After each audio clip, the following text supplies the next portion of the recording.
Tonight, we're not trying to force sleep. We're allowing it. Zen teaches that peace appears when nothing extra is added. So we'll put the day down, breathe with kindness, and rest inside the quiet that has always been here. Follow along gently. If you drift off at any point, that's perfect. There is nowhere else to be and nothing else to do. Before you close your eyes, give yourself the gift of a tiny ritual. Let the room become simple. Let the night become gentle. There is nothing to perform. No one to impress. Just this breath, this bed, this body that has carried you through the day. If there is a light on, dim it. If there is a screen glowing, turn it away or place it face down. If there is an object out of place near you, a book, a glass, a charger, move it a little farther from your sight or slide it into a quiet corner. Not because the room must be perfect, but because a small act of order tells the nervous system, it's over, you're safe, you can rest now. Smooth the blanket once, slowly, with the back of your hand. Feel the weave of the fabric. Straighten the edge of the pillow so it meets the mattress in a soft, clean line. This is your signal. This is your invitation. You are setting a table for sleep with the simplest of gestures. Nothing extra, just this. Lie down in a way that feels unforced. Let your head be heavy, supported. Let the jaw release as if the hinge has been loosened. Tongue soft, eyes soft, forehead smooth. If a crease remains, breathe into it and let the exhale iron it flat from inside. Shoulders drop as if someone has lightly pressed them toward the mattress and then lifted their hands away. The chest widens, the belly loosens, hips settle, legs long, feet resting like quiet boats in still water. Take a breath that is as easy as a breeze through a half-open window, and then another. Feel the natural pause at the bottom of the exhale, the moment of nothing happening. That pause is your teacher tonight. It shows you how peace appears when we stop adding more. When the mind wants to decorate the moment with plans, decisions, and reviews, you can return to that pause and listen to its hush. Let your attention become neat. Choose one simple anchor, the breath at the tip of the nose, the rise and fall of the belly, the coolness of the sheet on the back of your hand. Rest there. If another sensation calls, notice it, nod to it inwardly, and return to the anchor. You are not chasing stillness. You are letting stillness notice you and sit down beside you. If a thought appears, try this. Offer it a tiny bow. Thank you. And then let it pass without commentary, like a guest who has stopped only to drop off a note at the door. You don't have to read the note tonight. You can place it on a small, empty shelf in your mind and leave it there. The shelf does not sag. It holds the notes quietly, without drama. Nothing extra. Allow your hearing to simplify. Let distant sounds be far. Let near sounds be near. Don't name them. Don't measure them. Hear the hum, the hush, the faint fabric rustle, the breath moving out and in. Let silence become another sound, wide and kind. Now make one last small adjustment to your space. It doesn't need to be special. Align the edge of the blanket with the mattress. Center the pillow. Turn the duvet so it falls evenly on both sides. Stop once it feels clean enough. Not perfect, just enough. There is a relief that arrives when things line up. Feel that relief in your chest and belly. Let it spread like warm tea. Bring your attention to the pathway of breath again. Inhale, and on the exhale, Allow the words to form softly in the mind. Nothing extra. Inhale, exhale, nothing extra. With each repetition, something unclenches. The forehead, the throat, the belly, the hands. If you lose the words, that's fine. Losing them is also part of simplification. The breath will continue whether or not you remember the phrase. Trust that. Notice the temptation to fix yourself for sleep, to count the hours, to negotiate with the clock, to evaluate how tomorrow will feel. These are decorations on a room that's already beautiful. See them, smile at them, and let them fall away like paper ornaments taken down after a celebration. The room of this moment is plain and perfect. If the mind insists on thinking, give it a gentle job that matches our intention for simplicity. Let it count only your exhales from 1 to 10, quietly, patiently. When you reach 10, begin again at 1. If you forget where you were, begin again at 1. Each beginning is a bow to nothing extra. No analysis, no scorekeeping. Just beginning again. Feel the bed holding the whole weight of you. There is a sweet exactness to support. The mattress meets you precisely where you are, nowhere else. You don't need to rise to meet it. You don't need to hold yourself up. Notice that gravity is friendly tonight. Imagine the muscles agreeing, we can let go now. And they do, one after another, like a line of paper lanterns being softly dimmed. Let your breath become a caretaker of the room. Each exhale clears the surfaces.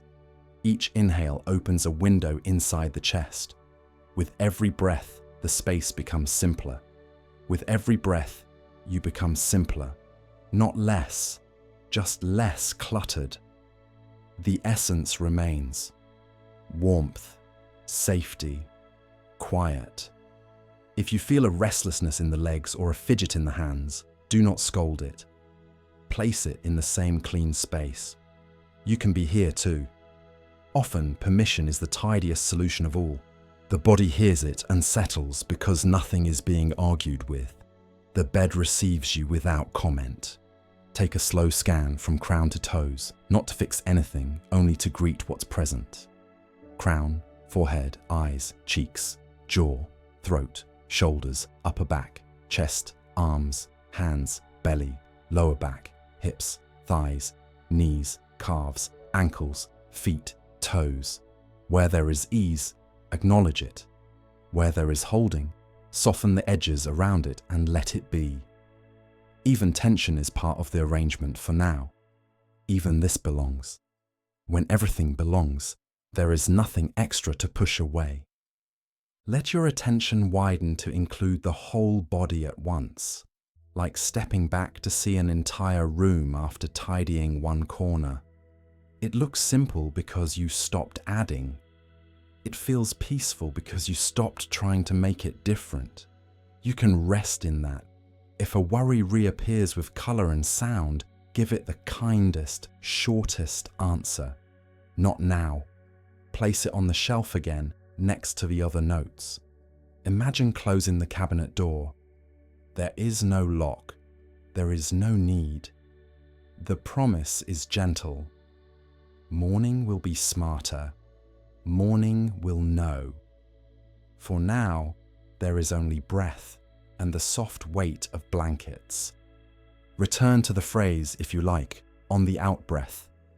Nothing extra. Let the words dissolve slowly until only the feeling remains. The feeling is spacious and quiet, like a sky just after sunset. No bright edges, no sharp corners. Your thoughts pass like small birds in the distance, and then even the birds grow still. If sleep comes now, let it come. If it doesn't, remain with this simple practice. Every minute you spend in nothing extra is already rest, already repair. This is not time lost, it is time returned to you. The heart moves unhurried. The breath moves unhurried. The mind bows and sits down. One more smoothing of the blanket, one more softening of the jaw, one more breath that leaves like a tide and takes with it what you don't need. What remains is your natural quiet. Nothing extra, just this quiet. Sit at the edge of the bed as if you are greeting the night. Let the mattress support you and place both feet flat on the floor. If your feet don't reach, slide a pillow or folded blanket beneath them so the ground rises to meet you. There is no special pose to earn, only a comfortable, quiet seat that tells the whole body, we've arrived. Let your hands rest where they feel natural, on your thighs with the palms down for steadiness, or lightly cupped in your lap, thumbs touching as if holding a small crescent of moonlight. Roll your shoulders up, back, and down once, then allow them to settle. Imagine a thread lifting the crown of your head, lengthening the back of your neck. The chin dips ever so slightly, the jaw unclenches, the tongue softens and rests just behind the upper teeth. Your face becomes friendly to itself. Let your eyes be soft. You can close them or leave them half-lidded with a gentle gaze toward the floor a few steps ahead, not focusing on anything in particular. As your gaze grows quieter, the mind follows. Take a slow, ordinary breath in through the nose. Let the exhale leave by itself. Feel the simple fact of air moving in and out. No performance required. On the next breath, sense the places that move. The belly, the ribs, the back, the tiny flutter at the tip of the nose. Choose one of these places as your anchor and let attention land there the way a feather lands. Light, precise, and without strain. Now, begin the first quiet minute. Inhale, exhale. You are seated in the doorway between day and night. With each breath, you step a little further into evening. Notice the pause at the end of the exhale, a small open field where nothing needs to happen. Let that pause show you how to rest. If a thought appears, about today, about tomorrow, bow to it inwardly and let it pass like a traveler who is not staying the night. If the spine grows stiff, soften its edges. Zazen isn't a statue, it's a living line. Imagine the back both tall and kind, like a reed that can sway without breaking. Feel the weight of the hands and the warmth of the thighs. Notice your seat on the bed, steady, grounded, trustworthy. The body is not an obstacle. It is your temple bell, already ringing with quiet. Second minute begins without announcement. The breath continues its easy tide. If you like, count the exhale quietly in the mind from 1 to 10. 1. Exhale. 2. Exhale. If the count is lost, begin again at 1 without comment. The practice is not to reach 10. The practice is to begin again with a small smile. Beginning again is the heart of peace. Let hearing open. Far sounds are allowed to be far. Near sounds are allowed to be near. You do not have to fetch any of them. The room hums its nighttime song. Perhaps the faint purr of a vent, the tick of a distant clock, the soft fabric whisper as your breath moves your shirt. When you do nothing, the world arranges itself kindly. Notice the body's front and back at once. The front soft like a curtain, the back strong like a quiet mountain. Let your breath move between them, a friendly messenger. The shoulders drop another millimeter. The jaw forgets it was holding. The eyes cool. A small warmth gathers in the belly as if a candle were placed there, steady and protected. If restlessness shows up in the legs or a small itch calls for attention, First greet it. Breathe once with it. Often that alone is enough for it to settle. If you need to adjust, do it slowly, like moving in a library. You are teaching the body that even movement can be part of stillness when done with care. Third minute begins like a soft bell you can't quite hear. Let go of counting if you were counting. Let go of improving if you were improving. Simply sit. Let the breath be exactly as it is, short or long, smooth or a little uneven. Allow the night to breathe you. Thoughts may wander out like children toward the end of a long day.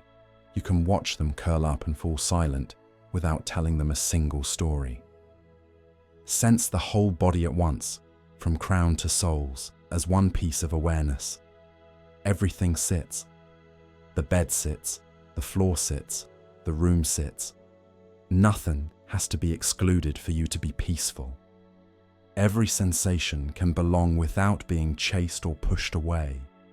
Peace is not the absence of experience.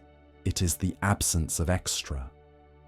If a worry insists, give it a brief, kind reply. Not now. Place it on an invisible shelf by the door. You'll meet it in the morning, when the sun is wise and your body is new. The shelf holds all that can wait. Your breath keeps you company, faithful, rhythmic, effortless. As this little sit completes itself, bring awareness to the shape of your body once more. Notice how your hands feel in your lap. Notice the gentle weight of your legs, the contact of your feet with the floor or cushion. Sense the length of the spine and the softness of the belly. Recognize how quickly the mind can grow quiet when given nothing extra to do. Offer gratitude to the day that has ended. It came. It asked things of you. You showed up. Offer gratitude to the night that welcomes you now. It holds you without asking anything back. Inhale and allow the chest to widen a little with that gratitude. Exhale and let the belly soften a little more. Now, transition from sitting to lying down as if lowering a lantern onto a bedside table. No rush. If your bed is behind you, plant your hands lightly, pivot, and ease yourself onto the pillow. If your bed is beneath you, slide a hand to support yourself, roll to one side, and then unfold onto your back or your most comfortable sleep position. Keep some of the upright dignity of the sit in your spine even as you recline. Then let that dignity melt into the mattress like snow into a quiet lake.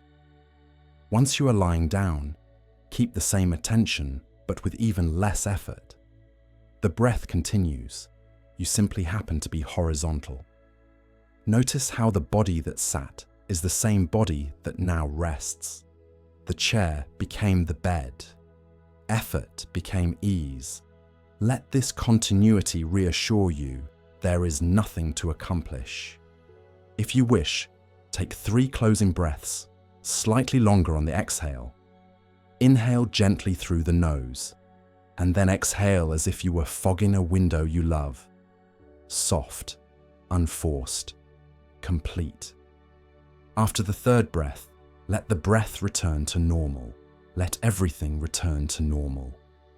Place one palm over the belly, one palm over the heart, or let both hands rest wherever they settle naturally. Feel warmth meeting warmth. Whisper inwardly, "Here." That is enough. If a phrase helps, let it be a single word on the out-breath. Rest, or peace, or home. Let the word grow faint, then let even the word go. From here, you can allow sleep to arrive in its own time. If it comes now, welcome it. If it takes a few more breaths, remain as you are, quiet, simple, present. The 3 minutes are complete, but their echo continues. Like a bell you can still feel in the chest after its sound fades. That echo will lead you into the deepest part of the night. All you need to do is keep not doing. The bed holds you. The breath rocks you. The room is kind. Find a position that feels natural, lying down or sitting upright with support, so your body can be at ease without effort. Let your jaw unhook. Your tongue rest lightly behind the upper teeth. The shoulders fall as if someone set them down in a safe place. Your hands can rest on your belly, your chest, or by your sides. Choose one spot where the breath is most obvious. The coolness at the nostrils, the gentle swell of the ribs, or the rise and fall of the belly. That single spot is your home base. Allow one easy inhale to appear on its own. When the exhale comes, let a soft number form in the mind. 1. Another natural inhale. On the next exhale, 2. Keep counting only the exhales up to 10. When you reach 10, begin again at 1. If at any point you forget the number or find you've drifted into a thought, that very noticing is your cue to smile inwardly and return to 1. The practice isn't reaching 10. The practice is returning kindly. Make the numbers light. They don't need to be crisp or loud. Imagine each number riding the exhale the way a leaf rests on slow water. The breath carries it without help. 1. Carried. 2. Carried. The numbers do not measure success. They mark presence. If the breath is small, let it be small. If it grows longer, let it lengthen. Nothing needs to be corrected. Counting is a thread you hold with 2 fingers. It's not a rope you pull. Feel the tiny pause at the end of each exhale, like a quiet landing. Do not make it bigger. Just notice the stillness that lives there. The mind will try to decorate the simplicity with plans, replayed conversations, tomorrow's lists. When you realize you're inside a story, treat that realization like a bell, clear, friendly, enough. Come back to the next exhale and the next number. Begin again, easy as setting a cup back on a table. If you like, let each number carry a quality you can feel rather than say 1 arriving, 2 softening, 3 safe, 4 here, 5 released, 6 warm, 7 open, 8 quiet, 9 easy, 10 rest. Let those qualities color the breath the way evening colors the sky, subtle, without effort. You don't have to repeat the words. The feeling is enough. Sense the breath where you chose to anchor. If that spot fades, gently refresh attention there. If it feels helpful, add a touch of awareness at the edges of your body, like widening the frame of a picture. The corners of the eyes, the corners of the mouth, the hollows of the palms, the weight of the heels. The wider frame gives the breath more room to be itself. If an itch, a swallow, or a restless leg interrupts, acknowledge it first. You can be here. Breathe once with it. If you need to move, do it slowly, like moving in a library, then return to counting. Even the adjustment can be counted. Inhale, exhale, 3, so the thread remains unbroken. When the mind races, make the loop smaller for a while. Count to 5 instead of 10. 5 can feel like a shorter shoreline for the tide to trace. If 5 is still too long, count only to 3. If you're very sleepy, count just 1, 1, 1. Allowing the number to fade with each exhale until even the counting drowses. Try a gentle alternation to keep the mind quietly engaged. On odd numbers, feel the breath at the nose. On even numbers, feel it in the belly. 1, nose, 2, belly. 3, nose. 4, belly. If it becomes fiddly, return to the simplest way. Exhales to 10, begin at 1. If you notice yourself striving, chasing 10, hoping for results, let the next exhale carry the urge itself. Count that urge as a number, 1 for hoping, 2 for softening. Striving loosens when it's included. You do not need to get anywhere. Breath already arrives on time. You might imagine each exhale placing a small, smooth stone into a wooden bowl beside the bed. 1 stone, 2, 3. At 10 stones, you return to the first, not because the bowl is full, but because the circle is a friend to the mind. Round and round, with no sharp corners. Let hearing be simple. Far sounds can remain far. Near sounds can remain near. Let them pass like clouds.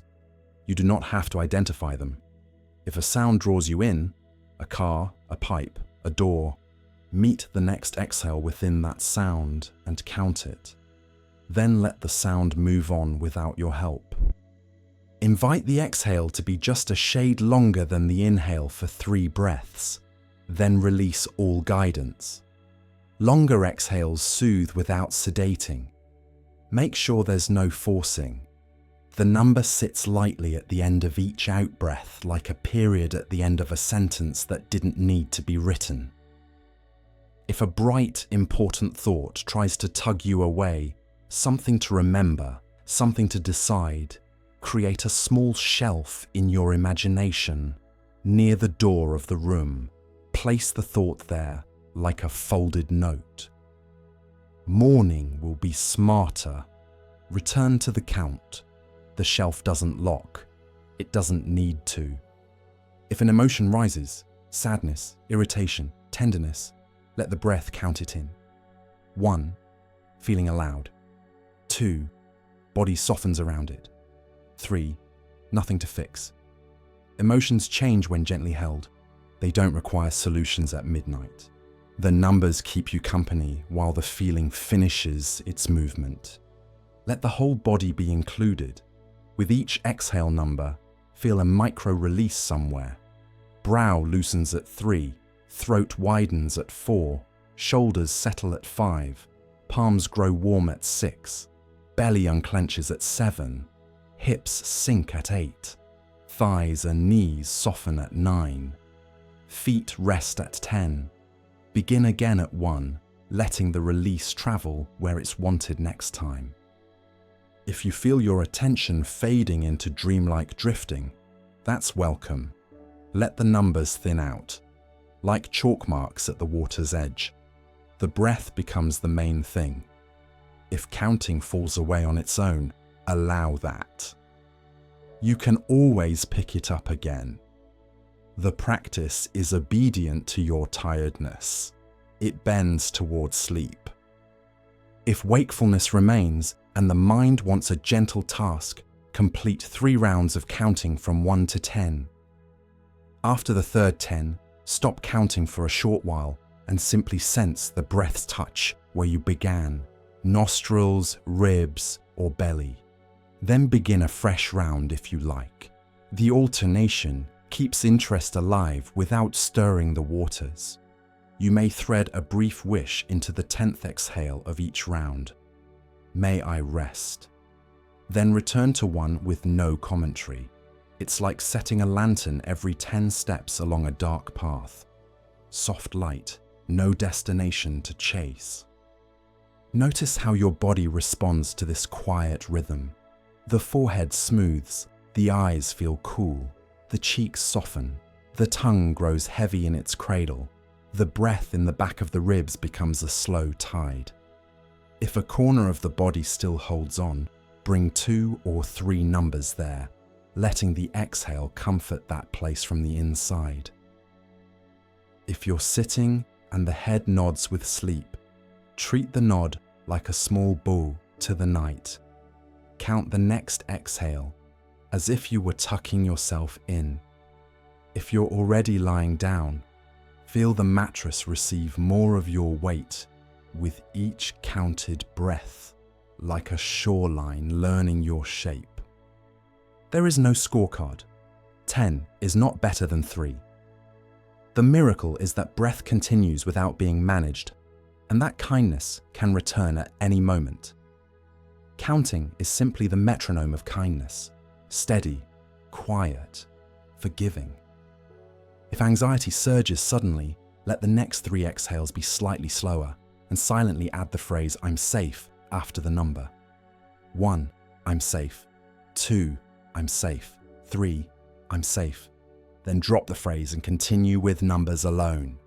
Safety is taught to the body by tone and tempo more than by argument. If a memory arrives vivid and insistent, you can touch it with the counting hand but don't pick it up. Count it once and let it drift to the shelf. You don't have to ignore it, you just don't have to carry it.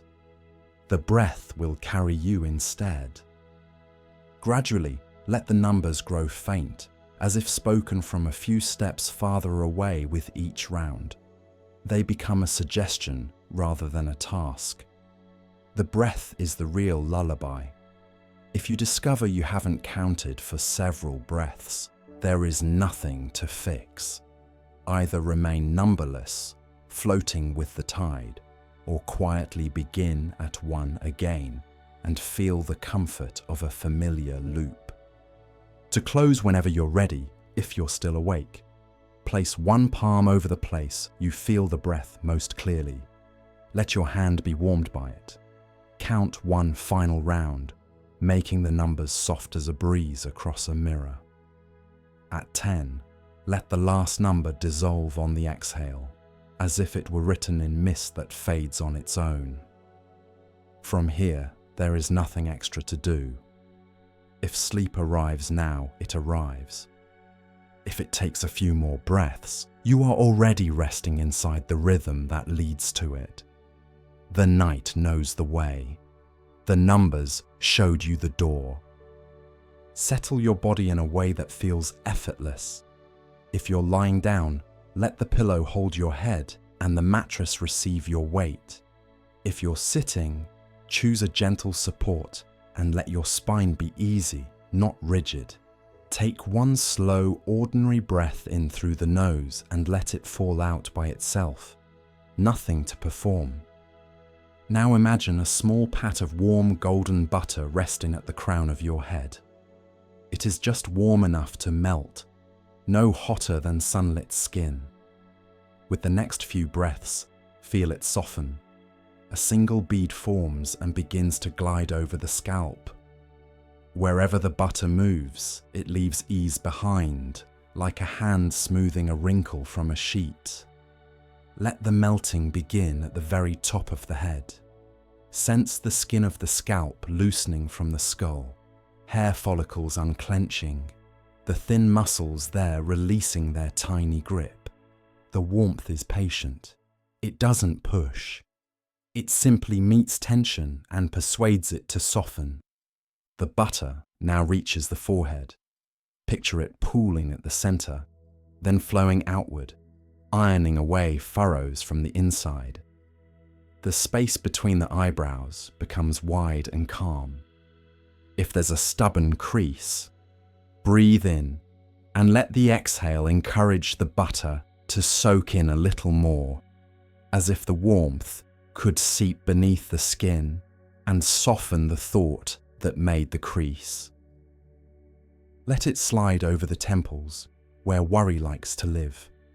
Warmth glides under the skin, between skin and bone, and through the muscles that chew and concentrate. The eyes feel this and grow heavy in the most comfortable way. Imagine the butter washing over the eyelids, smoothing the tiny muscles around the eyes, releasing any held expression. The eyes are allowed to rest back in their sockets, like pebbles settling on the bed of a clear stream. The warmth reaches the bridge of the nose, slipping down the sides, loosening the nostrils, making the breath feel easier. It brushes the cheekbones, softening the zygomatic muscles, letting the cheeks drop by a millimeter. The mouth releases its invisible effort. The lips are no longer working at being lips. The jaw unhooks. If the teeth are touching, let a hair's breadth of space appear between them. Tongue softens and widens, resting like a warm blanket on the floor of the mouth. Now the butter gathers at the hinges of the jaw and drips slowly down the throat. The throat opens as if a tiny door had been unlatched. Swallow once, without force, and let the warmth follow that swallow to the back of the throat, the soft palate, the place where breath becomes body. If the throat has been tight, feel it widen gently, the way a river widens where it meets a lake. It continues to melt down the neck, bathing both sides evenly. The small cords along the front of the neck, the wider muscles along the sides, the tender places where neck meets shoulder, all soften. Imagine the butter slipping beneath the collarbones, warming the tops of the lungs and settling into the upper chest. The skin across the chest relaxes, and between the ribs a little extra space appears for breath to move. Let the warmth spread across the shoulders, front and back, like warm oil poured over a wooden beam. Shoulders are invited to drop, and then drop again. With your next exhale, feel the butter seep into the shoulder joints themselves, quieting any small ache. It runs down the upper arms, front and back, softening biceps and triceps. It moves through the elbows, a place that likes to hold on, and keeps flowing into the forearms. The small muscles along the forearms release their lean effort, as if a task has finally ended. The butter pools in the wrists and then spills into the palms. Feel the center of each palm warm, as if holding a smooth stone heated by the sun. The warmth travels into each finger, one by one. Thumb, index, middle, ring, little, melting the tiny tensions you didn't know were there. Hands grow pleasantly heavy or pleasantly light, whichever your body prefers. If they tingle, let them. Tingling is just the body saying, I remember how to rest. Return to the chest for a moment. The butter now warms the heart area, not as a symbol, but as a simple softness across the sternum. If there has been guarding here, let the warmth be a quiet friend. The ribs loosen and the breath moves more like a tide than a task. With each exhale, imagine the butter thinning and flowing downward. It reaches the diaphragm, that responsible muscle beneath the ribs. Let it be coated and soothed. The belly responds by loosening. The warmth spreads across the whole abdomen, front and sides, and into the back body, like a blanket tucked gently under you. The belly is allowed to be round or soft or quiet, whatever it is naturally when it isn't being held in place. The organs, stomach, liver, spleen, pancreas, are bathed in warmth. You don't have to picture them in detail. Just trust that the warmth knows where to go. The butter reaches the navel and keeps going, melting into the lower belly, easing the places that clench when we rush or worry. If there is discomfort, let the butter be exceptionally gentle here, almost cool, like shade on a summer day. The pelvis receives the warmth next, the bowl of bone and muscle that holds so much of our day. Hips soften, the floor of the pelvis releases as if it had been quietly gripping and now has permission to let go. Let the breath bring kindness here. There is nothing to brace against in this moment. Now the warmth spreads across the glutes and down into the hips. Imagine the butter sliding into the hip sockets, soothing where the ball of the femur meets the cup of the pelvis. With each exhale, the legs feel a little heavier and a little more supported.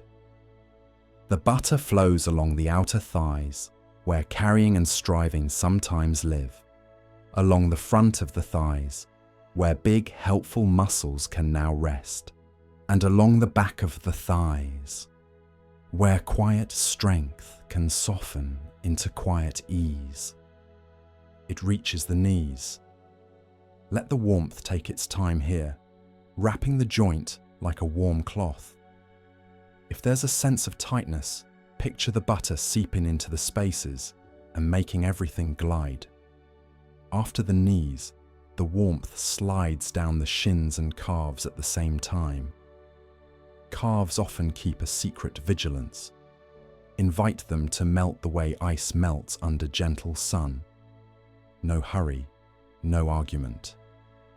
The butter arrives at the ankles and pours into the feet. The tops of the feet soften, the soles spread. The arches let go of a last bit of lift and accept the ground or the bed completely.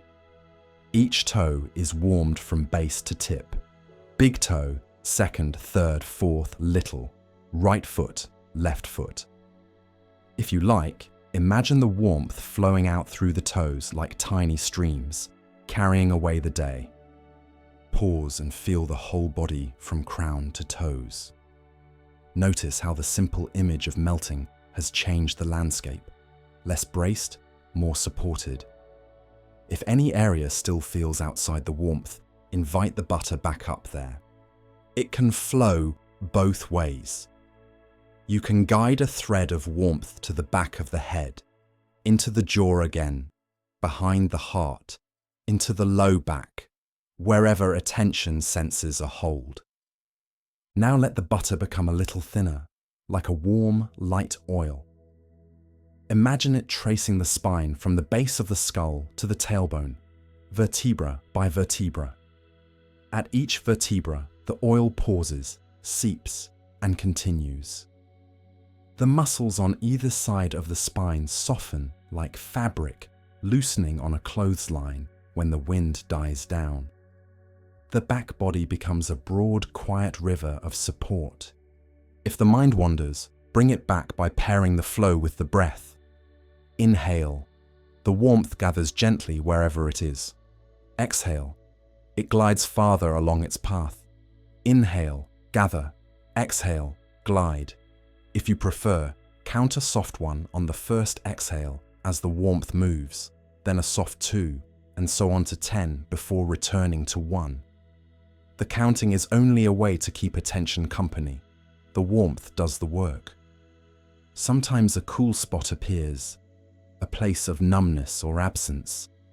Let the butter rest there without trying to change it. The warmth can sit like a friendly presence beside the sensation, saying, "You don't have to be different to be included." Often, inclusion alone is what allows change. Let the warmth now pool in the belly like a small golden lake, calm and steady. With each breath, the lake rises and falls a little, without spilling over. This is your center for the next few moments. From here, fine threads of warmth continue to travel, down the arms to the fingertips, down the legs to the toes, up the back to the shoulders and neck, back and forth, like tide and river meeting. If emotion rises as areas soften, let it move through you the way the warmth moves, without stopping, without analysis. A sigh may come. A yawn may come. Let them come. Each sigh and yawn is the body's way of melting more. Now try a slow, deliberate scan using the warmth like paint on a brush. Begin again at the crown and move down in smaller steps. Crown, scalp, forehead, eyelids, eyelashes, inner corners of eyes, outer corners, cheeks, lips, tongue, throat, back of neck, front of neck, collarbones, shoulder points, shoulder blades, upper arms, elbows, forearms, wrists, palms, fingers, sternum, ribs, diaphragm, upper belly, navel, lower belly, sacrum, hips, glutes, outer thighs, inner thighs, hamstrings, knees, shins, calves, ankles, heels, arches, balls of feet, toes.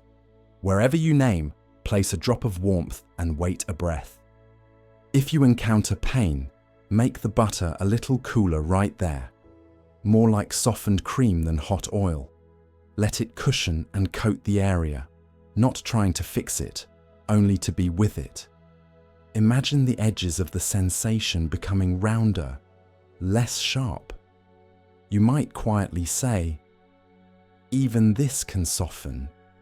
Then move on, trusting that the warmth you left behind continues to work. Allow the warmth to expand beyond the skin now, the way a fragrance expands from a cup of tea. It moves an inch beyond you, then 2, then 3, making a field of ease around your body. In this field, nothing needs to hurry. Sounds can enter and dissolve. Thoughts can enter and dissolve. You may even forget you were trying to sleep, and in that forgetting, sleep may arrive. If you remain awake, let the butter image repeat in gentle cycles. Each exhale begins at the crown and flows to the toes. Each inhale gathers a fresh softness at the crown again. Or reverse it. Inhale gathers at the feet. Exhale carries it up to the crown. Choose the direction that feels most soothing and stay with it for a dozen breaths. Now, picture whatever warmth has collected sliding down through the soles of your feet into the earth beneath you, like honey finding its way through warm sand. The earth is vast enough to hold it all. As it drains, your limbs feel emptier of effort, your torso quieter, your face almost transparent to the air around it. If you want a simple phrase to accompany the last few flows, let it be melting, held. Inhale, the sense of being held. Exhale, melting, or soften, release, or warm, quiet. Choose one and let it fade until only feeling remains. At this point, let the image go if it wants to go. The warmth you've invited has already taught your body how to continue without you. You can rest inside what you've created. An easy body, a kind breath, a quiet field. If sleep comes now, let it wrap you. If you drift in and out, simply return to the smallest version of the practice. A single warm drop at the crown, one breath to let it melt, and the knowing that nothing extra is needed. Let the night be new. Let this moment be the very first moment you have ever felt a pillow under your head. The first time you have ever noticed breath moving in and out of a human body. Set everything you know about sleep down beside the bed like a coat. Expectations, tricks, worries, past successes and failures, you can put the coat back on in the morning. For now, there is the gentle curiosity of someone meeting the world for the first time. Whisper inwardly, "Tonight is new." Say it once on the out-breath. Again, softer. A third time, like an echo that folds itself into silence. Allow the phrase to rinse your senses. Beginner's mind is not empty. It is fresh. It isn't careless. It is precise without being tight. It meets what is here without reaching for what is not. Feel the sheet with the palm of your hand as if your hand has never touched cloth. Notice temperature before you name it, warm or cool. Notice texture before you call it smooth or soft. The mind loves labels. Let labels arrive a heartbeat later than sensation. In that heartbeat, there is wonder. Let wonder be the elder who walks you to sleep. Allow your eyes to rest or remain slightly open. If they are closed, See the soft grain of light and dark behind the lids. Not black, not void, but a living field that flickers subtly. If they are half open, let the blur be a friendly blur. See without reaching. The room is not a set of objects. It is an atmosphere that holds you. Listen as if you were the first creature to ever hear nighttime. Far sounds are far. Near sounds are near. You don't need the story of the sound, the car, the pipe, the wind. Only the rise and fall, the appearing and fading. Sound arrives, sound bows, sound goes. You are the open door that does not grab the visitor by the sleeve. Feel the breath as if it were a phenomenon you're carefully discovering. Where is it most vivid? The tip of the nose, the top lip, the ribs opening like small doors, the belly rising like a tide. Choose one place and meet a few breaths there. Not measuring, not improving, meeting. Each exhale is an introduction, each inhale a polite nod. Hello again. Beginner's mind loves small details. Let the details find you. Notice a tiny coolness as the breath enters, a tiny warmth as it leaves. Notice the micro-release that happens at the end of the out-breath, like a fist that didn't know it was a fist becoming a hand. Notice the weight of the head, precisely where the pillow lifts it. A map of pressure points like stars in a quiet sky. If a thought appears, I hope I fall asleep. What time is it? Treat it like a leaf you've never seen before. Look at its veins for a second. Admire the pattern, and then place it on a slow river that passes through the room. No pushing. The river knows its way around the bend. The thought goes out of sight by itself. Let the body be interesting. Start at the forehead as if you were exploring new terrain. What is the sensation between the eyebrows before you call it tight or relaxed?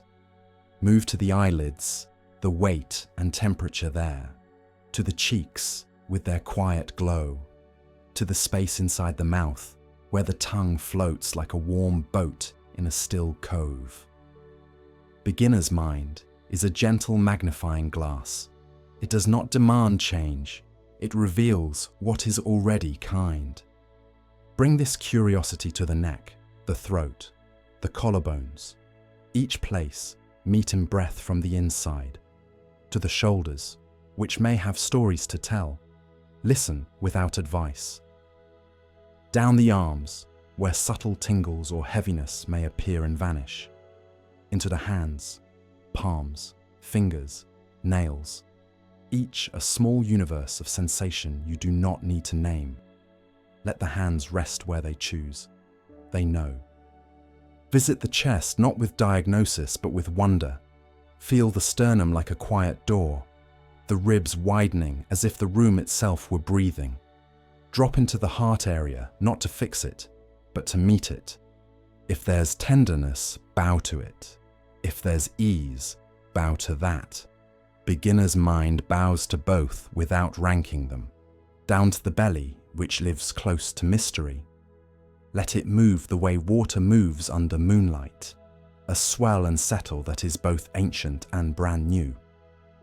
If the belly is guarded, greet the guard. You can rest with me. Curiosity and permission are companions. In the lower belly and pelvis, notice the way the breath seems to reach even there, faint but real, like a breeze that finds every room in the house. Move through the hips, the thighs, the knees. Each joint is a small story. You don't have to read it. You can hold the book in your lap and feel its weight. Calves, ankles, feet. Notice the exactness of contact with mattress or blanket, the shape of support that fits you like water fits a pebble. Toes. 10 tiny arrivals at the ends of your steps through the day, now home. Beginner's mind notices the mind itself. Observe a thought as a sensation among sensations, pressure behind the eyes, a faint stirring in the forehead, a flutter in the chest. Without adding the headline thinking, just include it as weather. Clouds pass. You remain the sky that doesn't need to push them along. If memory intrudes, something unfinished, something said, meet it as if you discovered a note tucked under your door. You can slip it into a drawer labeled morning. Close the drawer gently. There is no lock. The promise is simple. The sun will read with you later.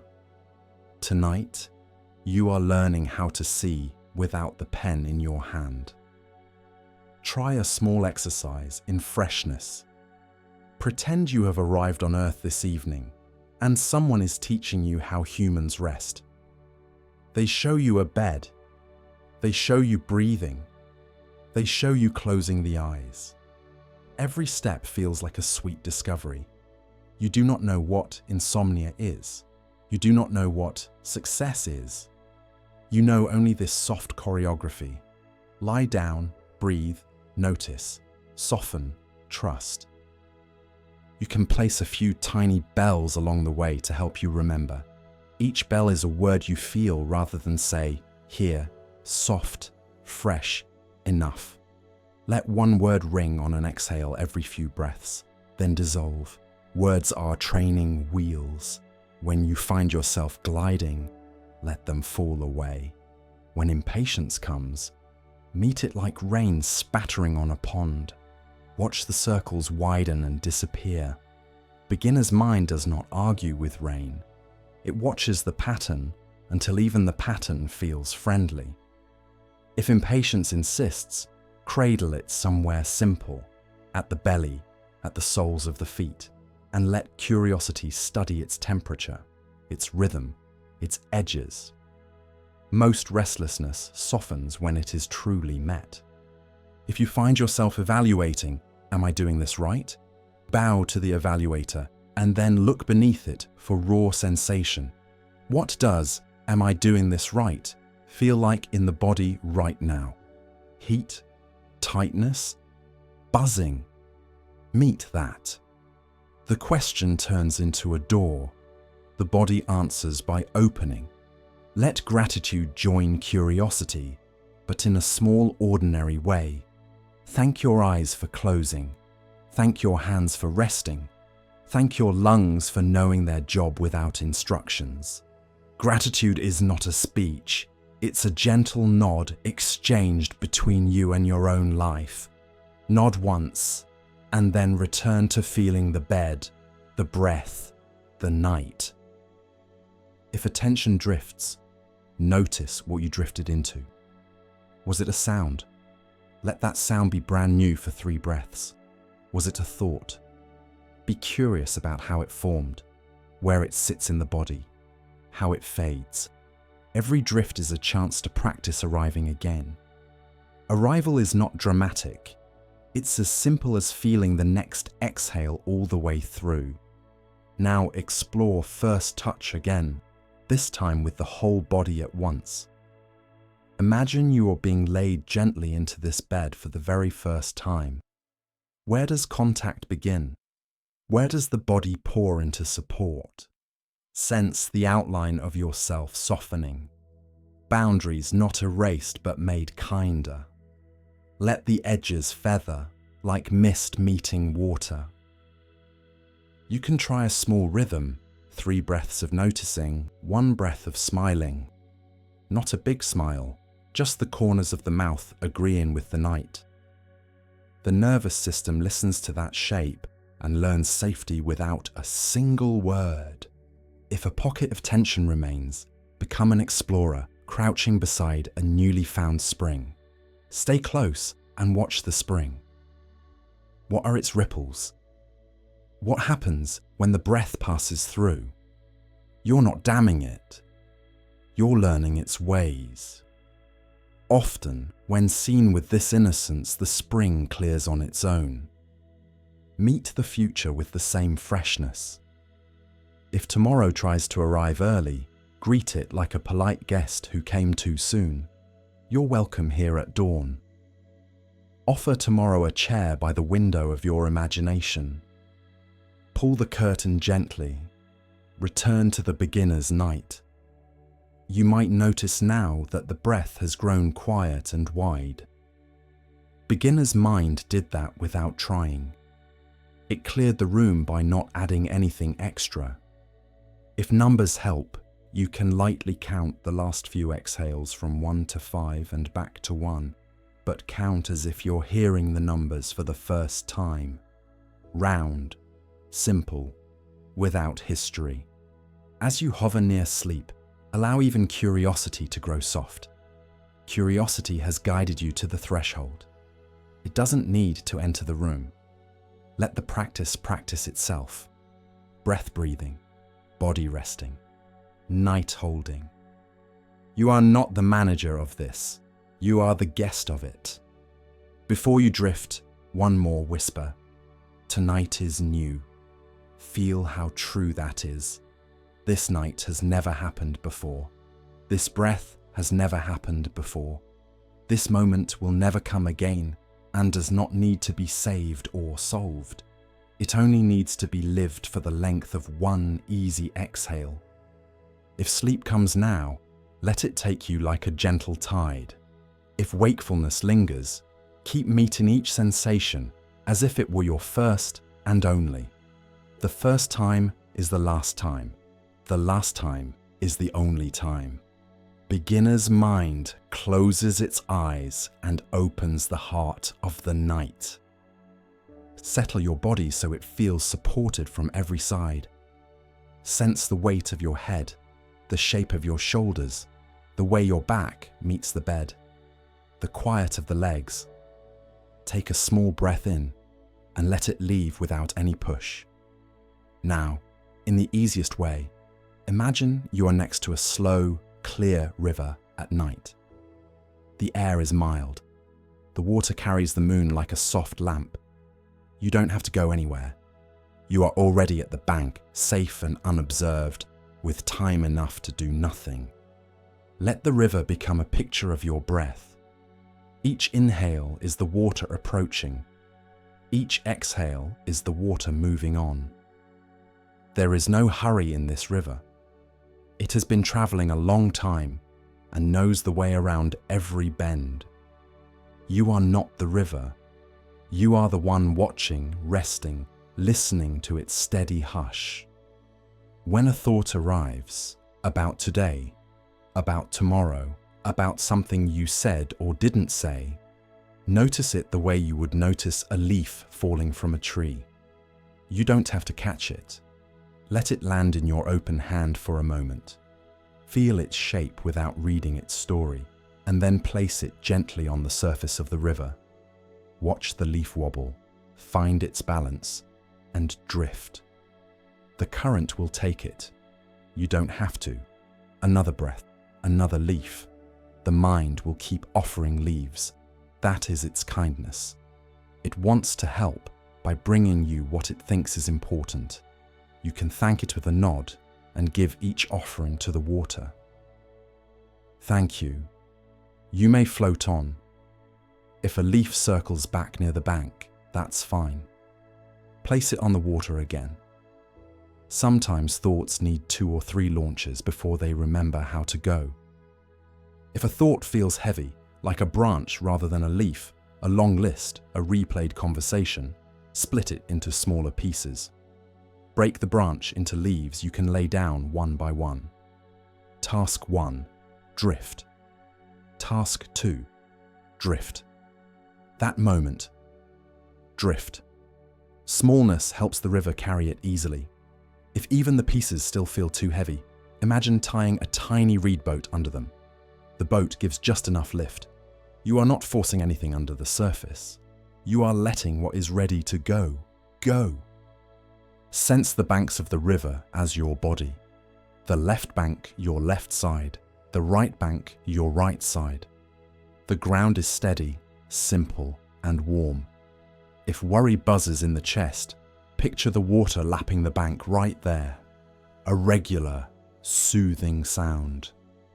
With each exhale, the lap happens. Shore, water, until the shore softens and the water moves on. Let the night add its quiet textures. You might hear crickets in your imagination or slow wind through tall grass. These are not distractions. They are part of the scene that makes letting go natural. The less you try to curate the river, the more it takes care of itself. Your only job is to notice what appears and set it afloat. Try a simple rhythm to help the mind trust the process. On the inhale, you notice what is in your hand. On the exhale, you place it on the water. Inhale, notice. Exhale, release. If you like, pair a soft number with each release, counting only the exhales up to 10. At 10, begin again at 1. If you lose count, that is the river taking you farther downstream. Smile inwardly and begin again. The river never minds beginning again. Some thoughts say, but this is urgent. Let urgency be another leaf. Place the feeling of urgency, not the story, on the surface. Watch what urgency looks like when it floats. See how it, too, finds a path around the bend. If a truly necessary note remains, imagine a small woven basket by your side. You can place one folded slip of paper in that basket with the word morning. Close the basket, set it under a tree, and return to watching the water. Morning will be smarter. Night is for the river. If emotion rises, sadness like a slow blue, irritation like a prickle, fear like a tightness, give it a companion. Picture a warm, smooth stone of the same size as the feeling. Place the stone and the feeling together on a leaf. Let the leaf sink halfway, but not under. The river can carry half-sunk leaves a long way because it knows how to hold weight. Watch the ripples widen and smooth out. You do not have to make any speech. You don't even need the name of the feeling. The water knows what to do with shapes. There may be eddies where some leaves circle. These are the repeating thoughts that seem to snag on a memory or a possibility. Don't fight an eddy. Step one small pace upstream in your imagination and set the next leaf just a little closer to mid-current. Or take a small stick and nudge the circling leaf outward. The lightest nudge is enough. In your body, this feels like shifting your attention a centimeter, away from the forehead where the thought presses, back to the breath at the nose, back to the belly rising and falling. Tiny changes reroute currents. If the mind asks, "Am I doing this right?" set that question on a leaf too. Let the leaf float beside you for a while so you can see the question from the outside, and then watch it drift to join the others. The river carries both the content and the meta-commentary. Nothing has to be argued tonight. Sometimes the water will be so calm you can see the reflection of the moon clearly. Thoughts may appear as small shadows crossing that reflection. Notice how the reflection remains whole even as shadows pass. Your awareness is like the moon on the water, steady, bright enough, not concerned with the passing shapes. If you forget the moon and follow a shadow, that's still okay. When you notice, look up again. There it is. The moon never left. Let your breath help you feel time widen. Inhale. The river approaches from a distance you do not have to measure.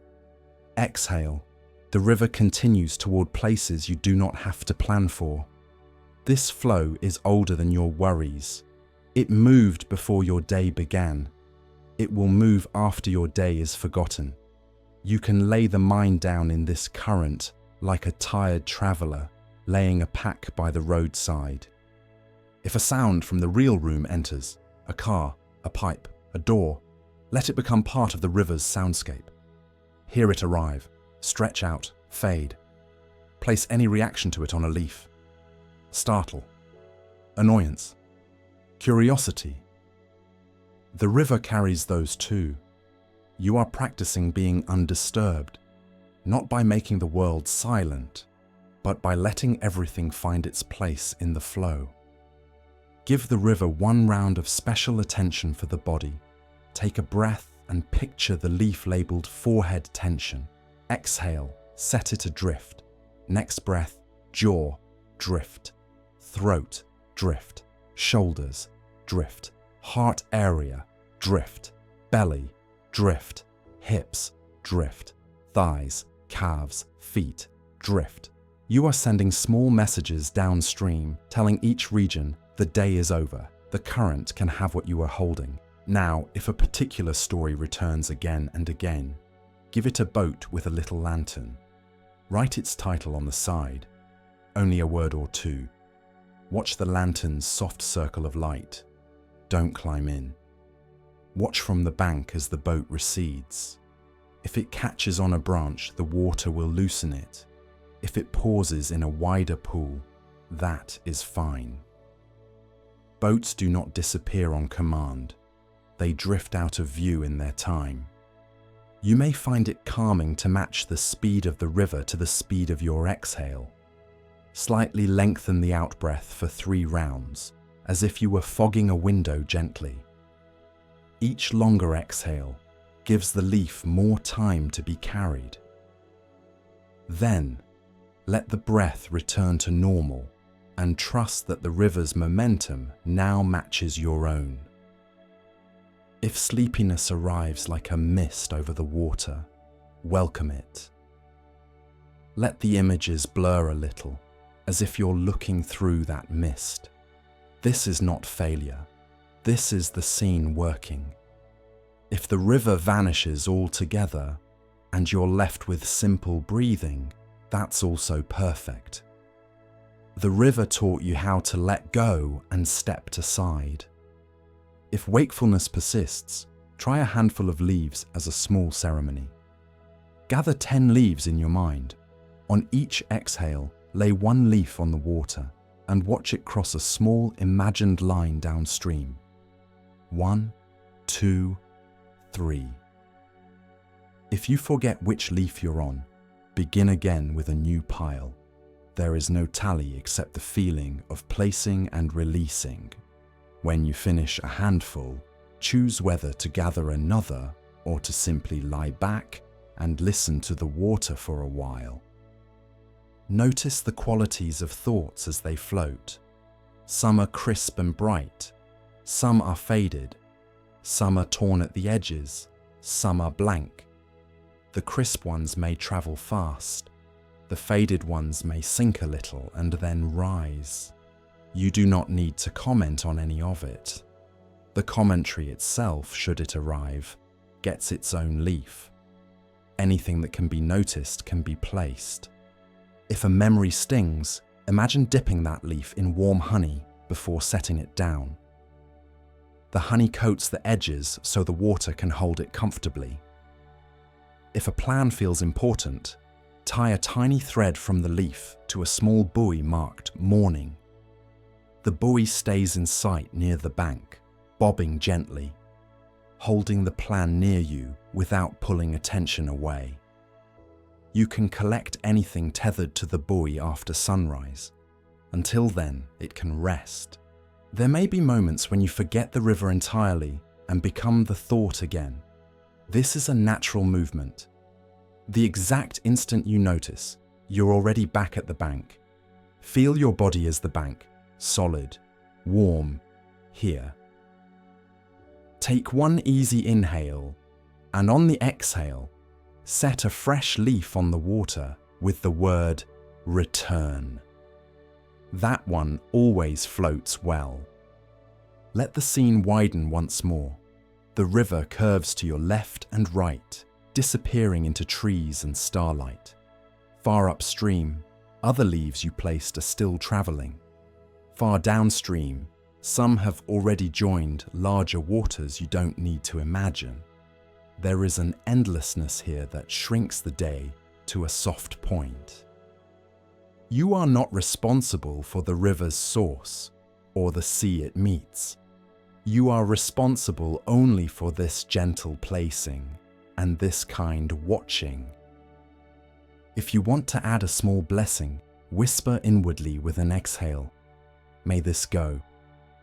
On the next exhale, "May I rest." On the next, "May all be well."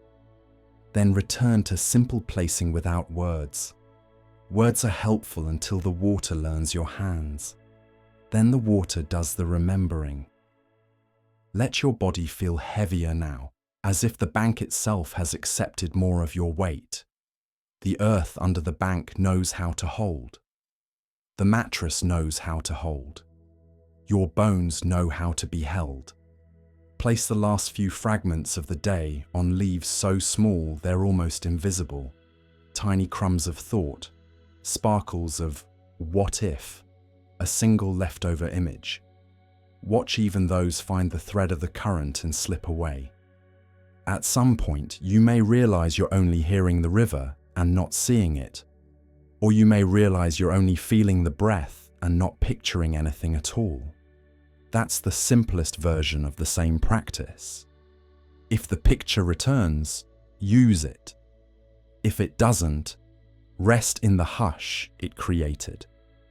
When you're ready to close, imagine standing just enough to brush your hands together, as if dusting off a light pollen from your palms.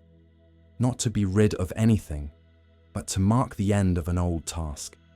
Sit back on the bank in your mind. Watch the moon float a last time, and then let the whole scene dim like a lantern turned low. Keep the feeling of the river's movement inside your breathing as you loosen your attention completely. If sleep comes now, it will feel like the river turning into the bed itself and carrying you without your help. If you remain a while longer at the edge, continue to place, to breathe, to hear the soft lap of water on the gentle shores of your body. Nothing extra is needed. The current is doing the work you once tried to do alone. You can rest and let it carry it. Settle your body so that gravity is doing most of the work. Let the pillow shape itself around your head. The blanket become a quiet sky over you. The mattress hold you the way a shoreline holds the curve of the sea. Take one unremarkable breath in. Let it fall out by itself. Nothing to fix, nothing to chase. Now, on the next exhale, let a single syllable appear in your mind, moo. You don't have to say it aloud. Let it form as softly as a cloud forms, there, and then already fading. Inhale without a word. Exhale again, moo. Feel how the sound, even imagined, begins as something and then dissolves into nothing. That dissolving is the teaching tonight. Allow the mouth and tongue to rest. The jaw unhooks. The lips barely part. If it helps, allow the faintest hum on the M, just for a few breaths, and then let even the hum go, and only think the syllable. The point is, the vanishing, the way mu leaves no edges behind. Let mu be the companion of your exhale. Inhale becomes a small, open room. Exhale writes mu on the air of that room and then watches it evaporate. If the breath is short, mu is short. If the breath is long, mu stretches and thins like gold leaf until it disappears. You aren't pushing it, you're watching it go. Thoughts will visit. Useful thoughts, noisy thoughts, kind thoughts, sticky thoughts. Let mu meet them one by one. A plan appears. Mu covers it like morning mist covers a field, and the plan is still there somewhere, but not vivid, not loud. A worry arrives. Mu settles over it like a soft snowfall. You can almost see the worry shape, but it's quieted, softened, no longer asking you to move, not forced away, just covered in quiet. If you'd like, feel mu in the body, not only in the mind. On the exhale, let mu flow from the top of the head to the soles of the feet, rinsing as it goes. Another breath, the same gentle sweep. Mu across the forehead, and the muscles forget to furrow. Mu through the throat, and swallowing loses its edge. Mu across the chest, and ribs widen the way curtains part in a breeze. Mu through the belly, and the hand that was gripping the rope lets the rope fall. You don't need to understand mu. You can let it mean not this. You can let it mean empty. You can let it mean nothing at all. The syllable is a bell that rings you back to the present and then fades into the present. When it fades, do not chase it. Let the fading be the destination. To steady the mind, you can let mu arrive in rounds. Count 10 exhales, each one with mu riding it like a leaf. 1, mu, 2, mu, 3, mu. When you reach 10, begin again at 1. If you lose the count, that is already mu happening. Something dissolved, and you noticed. Smile inwardly and begin again. The practice is not to complete the 10. The practice is to vanish into the word until only quiet remains. Notice how mu behaves in different places. At the nose, mu is a cool thread that warms as it leaves. In the chest, mu is a low bell. In the belly, mu is a tide sliding out. Choose one place to rest your attention and let mu be that place's language. If a memory insists, place it in front of you like an object on a table. With the next exhale, let mu pass over it like a shadow of a cloud. See how the edges blur. Again, mu. The object is still there, but it doesn't shine. It can wait. Everything bright becomes soft under a few breaths of mu. If you prefer images, imagine mu written in water with your out-breath. The letters appear, shimmer, and then the river takes them. Or imagine you're breathing on glass. Mu is written in fog and gone before you can trace it. The going is the gift. Let hearing be the same practice. Whatever sound you notice, let mu be its companion on the next exhale. A car passes. Mu and the car are both already vanishing. A house sound creaks. Mu meets it, and the creak becomes a curve dissolving into the room. You are learning the feel of disappearing without loss. If tension lingers in one place, give that place 3 mus in a row. Exhale, mu at the jaw. Exhale, mu at the jaw. Exhale, mu at the jaw. Not forcing the jaw to open, not prying, only covering it with dissolving until opening seems obvious. Then move on. You are not repairing yourself. You are revealing how much of you is made of sky. There may be a part of the mind that asks, what does mu really mean? Let that question stand on the shore. Give it one mu, like a bow, then allow the next breath to be simple. Tonight, mu means the sound a story makes when it remembers it can end. Try a gentle alternation to keep curiosity alive without effort. On one exhale, think mu in the head and feel the scalp loosen. Next exhale, think mu in the chest and feel space open. Next, the belly. Next, the hips. Then cycle back. Head, chest, belly, hips. 4 quiet bells, rung by the tide of breathing. If this becomes fussy, drop the pattern and return to one place, one word. If anxiety swells, let mu lengthen to match it. Picture mu as a long ribbon unspooling over the feeling, smoothing it from the edges inward. Let the exhale be a little longer, not forced, as if you are fogging a mirror you love. Mu. Then rest the breath. 2 or 3 longer exhales are enough. Return to ordinary breathing and ordinary mu. If sleepiness comes, let mu grow faint, like a bell heard from farther away across a valley. The word becomes a suggestion, then a vibration, then only the knowing that you could say it if you wished. At some point, the syllable will not appear at all, and you will realize you were already inside the silence it was pointing toward. Let that realization pass without comment. Sleep is nearby. If wakefulness remains, you can weave mu with kindness. At the end of each round of 10 mus, whisper inwardly once, "May I rest," then begin again at 1. The wish is small and doesn't ask for proof. It's like placing a lantern on a path, soft light, nothing to solve. Observe how the body changes under this single note. The forehead flattens into peace. The eyes cool and drift back in their small rooms.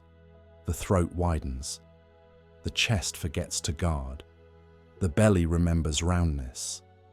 The hands discover they have nothing to hold. The feet agree with the bed. Mu is not instruction. It's permission. If a vivid image arises, the face of someone you love, the outline of a place, a bright scene from a screen, let mu come like a curtain gently drawn, not to hide, but to soften the light so the room can be slept in. When the image dims, you can leave the curtain partly open. Night knows how to take care of what you leave half done. For a moment, feel mu as weightless. There is breath. There is release. There is the trace of a syllable that leaves no trace. Let your sense of me be like that syllable for a breath or two, appearing, functioning, and then relaxing into space.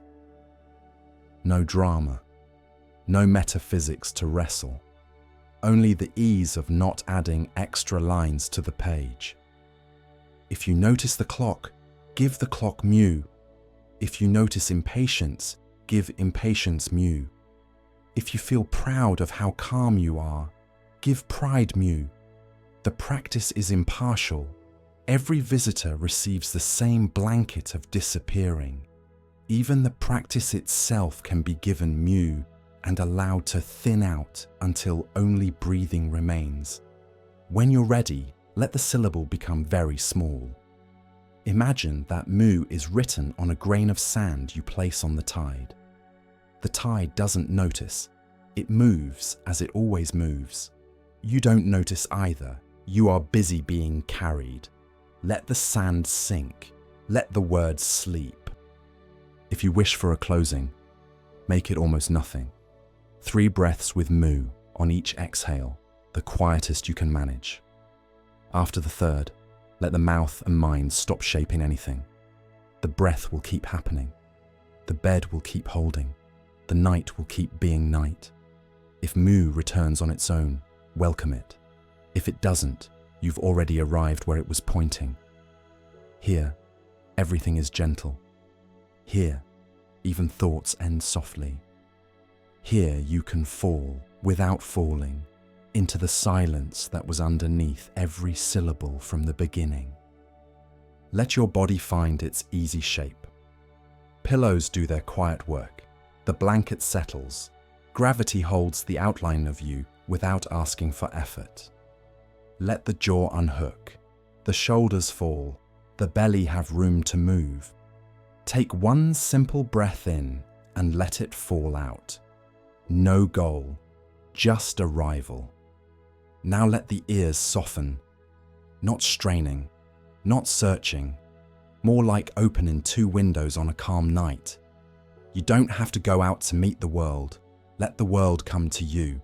Sounds arrive on their own schedule. You are the room that receives them. Begin with the farthest distance you can feel. Listen to the horizon of your hearing. There may be almost nothing there, or a hum, or a distant car, a faint wind, a far-off train. Don't name it. Don't measure it. Let it be far sound. Notice how far sound appears by itself, grows or fades by itself, ends by itself. When it ends, notice the moment after, the quiet that follows like a soft door closing. That soft door is important. Come a little closer. Notice the middle distance. Sounds that might live outside your building or in the next room. Let them be mid-sound. No comment. Let them arrive, be heard, and be done. Hearing without story is like watching ripples on a pond without needing to know who threw the pebble. Ripples, then smooth water. Now nearer still, the room you're in. The tiny ticks, the fabric whisper, the small settling of furniture, the gentle shift of your own weight. This is near sound. Receive these too, with the same open room of attention. Some sounds will be brief, some so steady you almost don't notice them until you let them in, like a low, continuous hush. Finally, listen inside the body itself, the breath's soft rush, perhaps a heartbeat felt more than heard, maybe the sound of swallowing once, then quiet. This is inner sound. You don't need to magnify it. You only include it. All four distances, far, mid, near, inner, can be present without competing.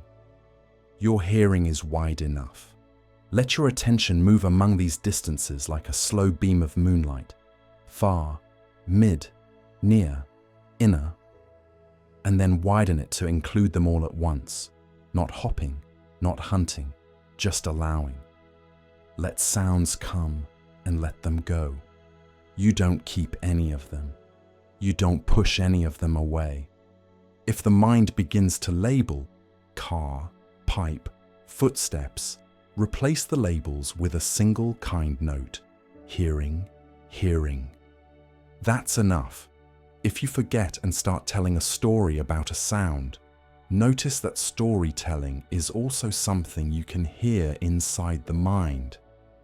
Thinking. Then, gently, return to hearing. Let a simple rhythm guide you. Inhale, open, exhale, listen. On the inhale, the ears feel like they widen and soften. On the exhale, you rest in whatever sound is already here without choosing. Inhale, open, exhale, listen. If a sound overlaps the inhale, it's welcome. Rhythm is only a help, not a rule. Try following one sound from birth to disappearance. For example, a distant car. It swells, changes color, fades, dissolves. Give your attention to the dissolving.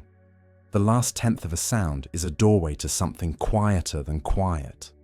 The instant a sound finishes, there is a tiny, living stillness. Step through that doorway with your awareness. Rest there. Then another sound will come. Another doorway opens. You are moving from silence to silence again, like walking across stepping stones in the dark, safe stones that appear on time. Notice the space around sound. Every sound is held in a bowl of quiet. Feel the bowl more than the contents. Even steady hums are shapes inside a bigger quiet. The bowl doesn't strain to hold anything, it simply allows. If a loud or sharp sound visits, let it bloom and fade without bracing. Soften the brow, unhook the jaw, let the shoulders stay low. Hear the beginning, the middle, the end. Then, place attention on the moment after the end. Calm returns on its own. Your job is to witness the return, not to force it. Imagine your ears listening in 360 degrees. Sound can come from above, behind, below, within. Let your hearing be spherical, not a flashlight beam. A spherical attention gives no special privilege to any one sound. Everything is included, so nothing needs to fight for your focus. If you prefer images, picture the room as a lake at night. Sounds are rings on the surface, appearing, widening, thinning. Gone. You are not the rings. You are the water that can be still even while the rings pass. When no rings are present, you feel the stillness of the lake. Listening to silence is feeling the lake when it's between ripples. Try a gentle exercise with distances again, now with fewer words. Horizon, house, room, breath. On each exhale, you rest in one of these. On the next exhale, another. After a few rounds, drop even these cues and listen without any map. Let the ears relax physically. Smooth the space around them with attention, as if you were warming the air. The small muscles inside and around the ear soften when the jaw softens. Let the tongue rest broad on the floor of the mouth. When the mouth is peaceful, hearing grows tender. If a repetitive sound annoys you, let it be the very thing that teaches the shape of silence. Hear its cycle. At the top of each cycle, there is a tiny change, a slight gap, a softer edge, a breath of nothing. Rest your attention in that almost nothing. Soon, the annoying becomes simply occurring, then background, then occasionally absent. Absence is not empty in a dead way. It's gentle, like a room after guests have left. You can pair listening with a hand if it helps. Place a palm lightly on your belly. Feel the rise on the inhale. On the exhale, let your attention fall outward to hearing. Belly rises, awareness gathers. Belly falls, awareness opens to sound. The hand keeps the body present while the ears stay easy. Let curiosity be small and kind. What is the quiet behind the quiet? After a sound finishes, can you feel a hum that isn't mechanical? A living quiet that doesn't belong to any object. Some call it the sound of silence, a soft presence like night air. It does not insist on being found. It's what remains when nothing else is being chased. If thoughts intrude, let them become sound. Not a problem to solve, just a faint inner rustling labeled thinking. Hear the rustle. After it finishes a sentence, notice the pause between sentences. That pause is the same silence you hear between a creak and a sigh. Pauses are doors. Keep noticing doors. If sleep edges in and sounds begin to warp, become distant, underwater, or fragmentary, welcome that. This too is listening. The system is winding down. You do not have to hold clarity. Let clarity dim like a lantern whose wick is being lowered. The room is safer, not darker. Try a brief, steady practice. 10 breaths of listening. Each exhale, notice one thing in hearing, far, mid, near, or inner, and then notice the micro-silence after it. Count quietly to yourself if you like. 1. Silence. 2. Silence. If you lose the count, you've drifted into the quiet. That is exactly where you wanted to go. No need to return to numbers unless it helps. Sometimes there will be almost no sound. Notice how the mind leans forward to look for something. Lean back instead. Feel the weight of the head, the width of the chest, the length of the legs. Let the absence be full. Silence is not a problem to fix. It's an environment to dwell in. Bring kindness into hearing. If you feel tenderness for anything tonight, someone you love, a pet, a tree, a memory, let that tenderness be a tone that hums beneath all sounds. You don't have to hold the image. Keep only the tone. A loving tone makes even stray noises feel like part of a lullaby. If a memory of words arrives, snippets of conversation, lines of a song, let them soften until they're just syllables, then just vowels, then breath, then the hush beneath breath.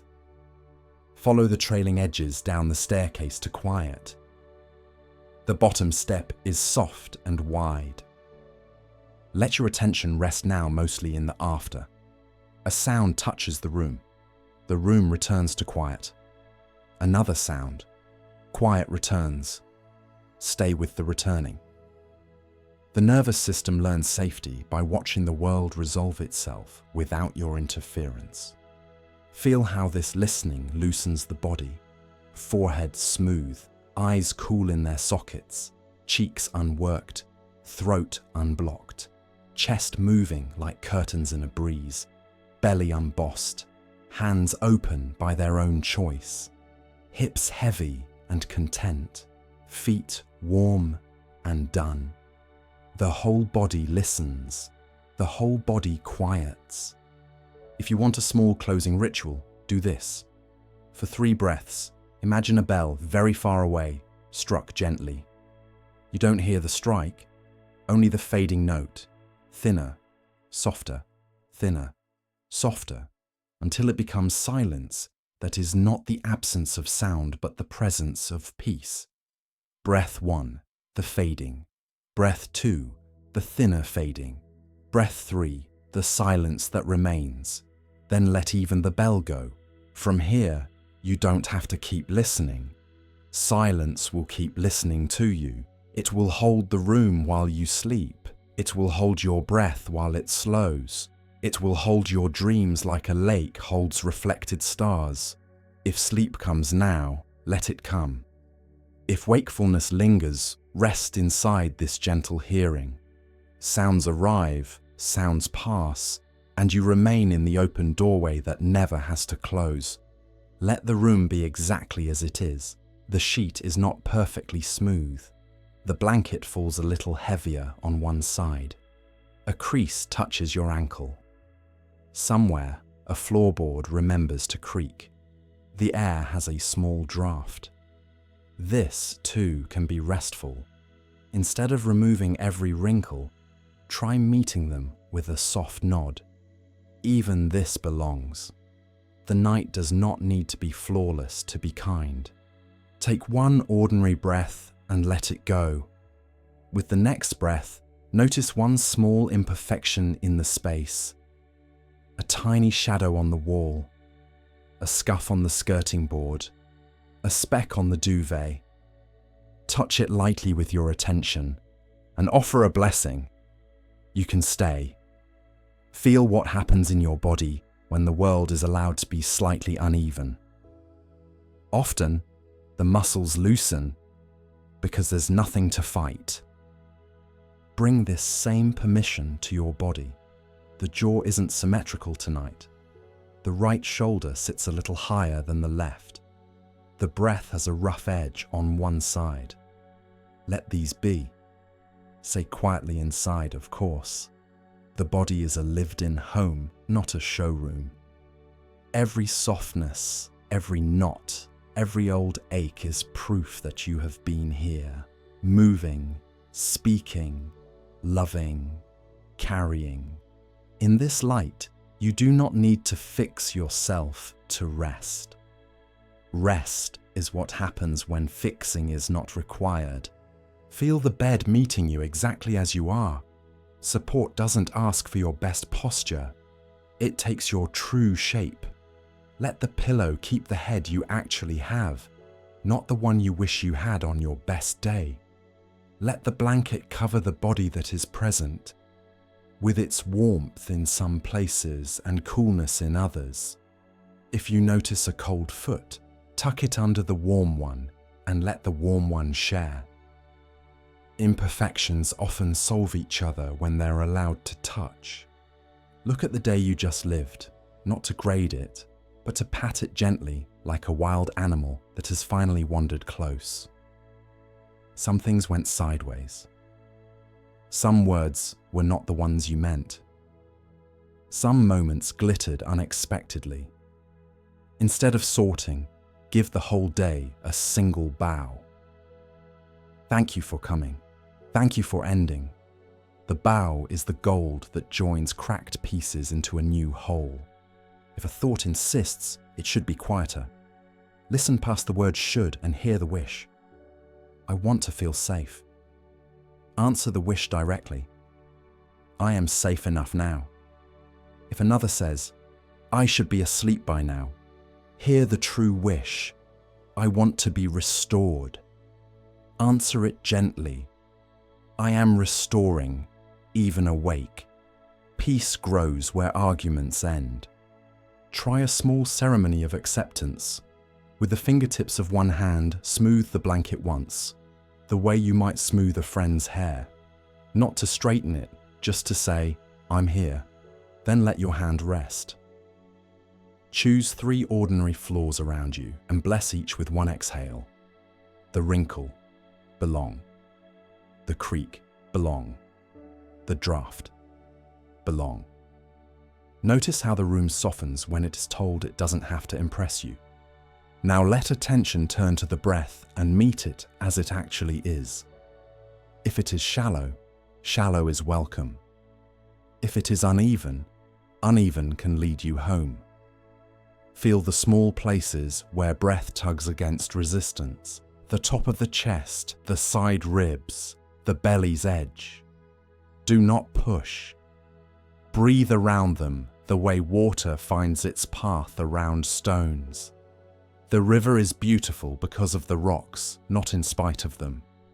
Bring to mind an image you love that is not perfect.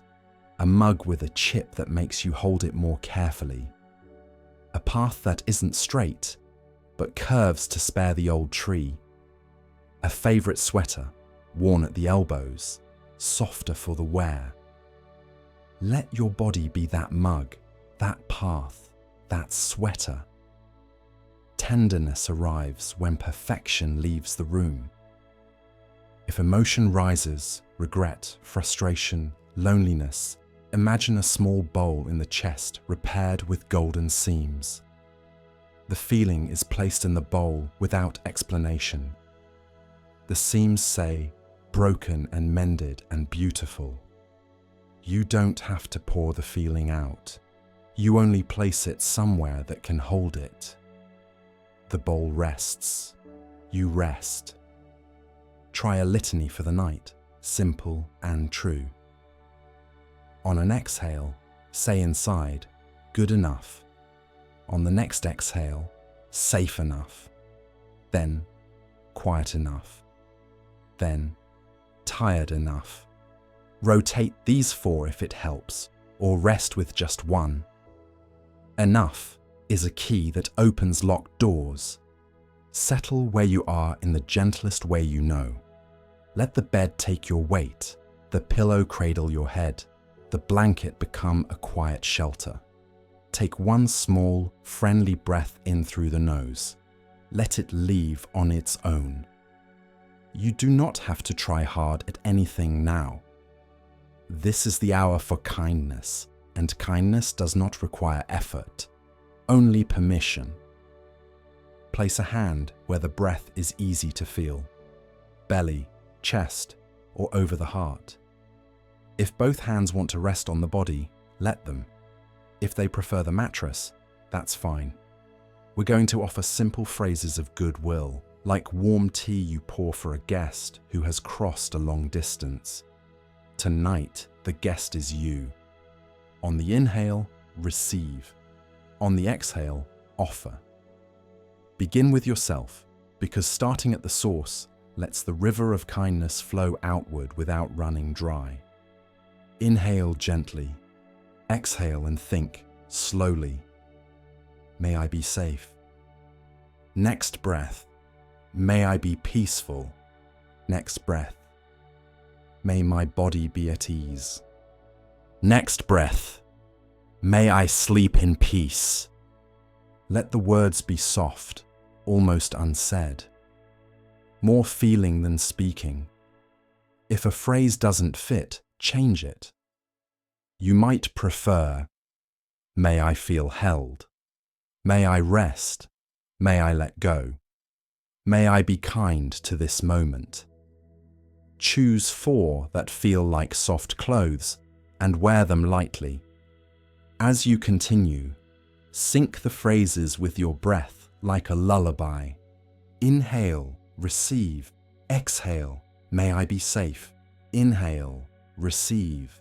Exhale, may I be peaceful. Inhale, receive. Exhale, may my body be at ease. Inhale, receive.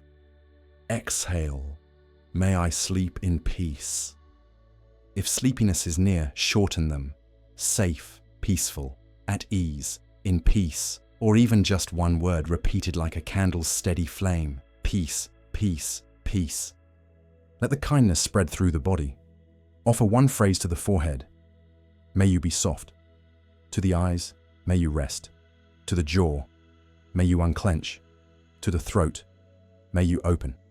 Across the chest, may you be calm. In the belly, may you loosen. Through the back, may you be supported. In the hips and legs, may you release. In the feet and toes, may you be warm. If you linger anywhere, let the breath pool there and then move on. If the mind says, "But I didn't do enough today," answer with kindness, not argument. Offer the phrase as a response. May I be kind to myself, just as I am. If the mind brings a mistake to the bedside, place it on a small imaginary cushion and bow to it. And may I forgive what can be forgiven tonight. No trial, no verdict. The night is not a courtroom, it is a place of mercy.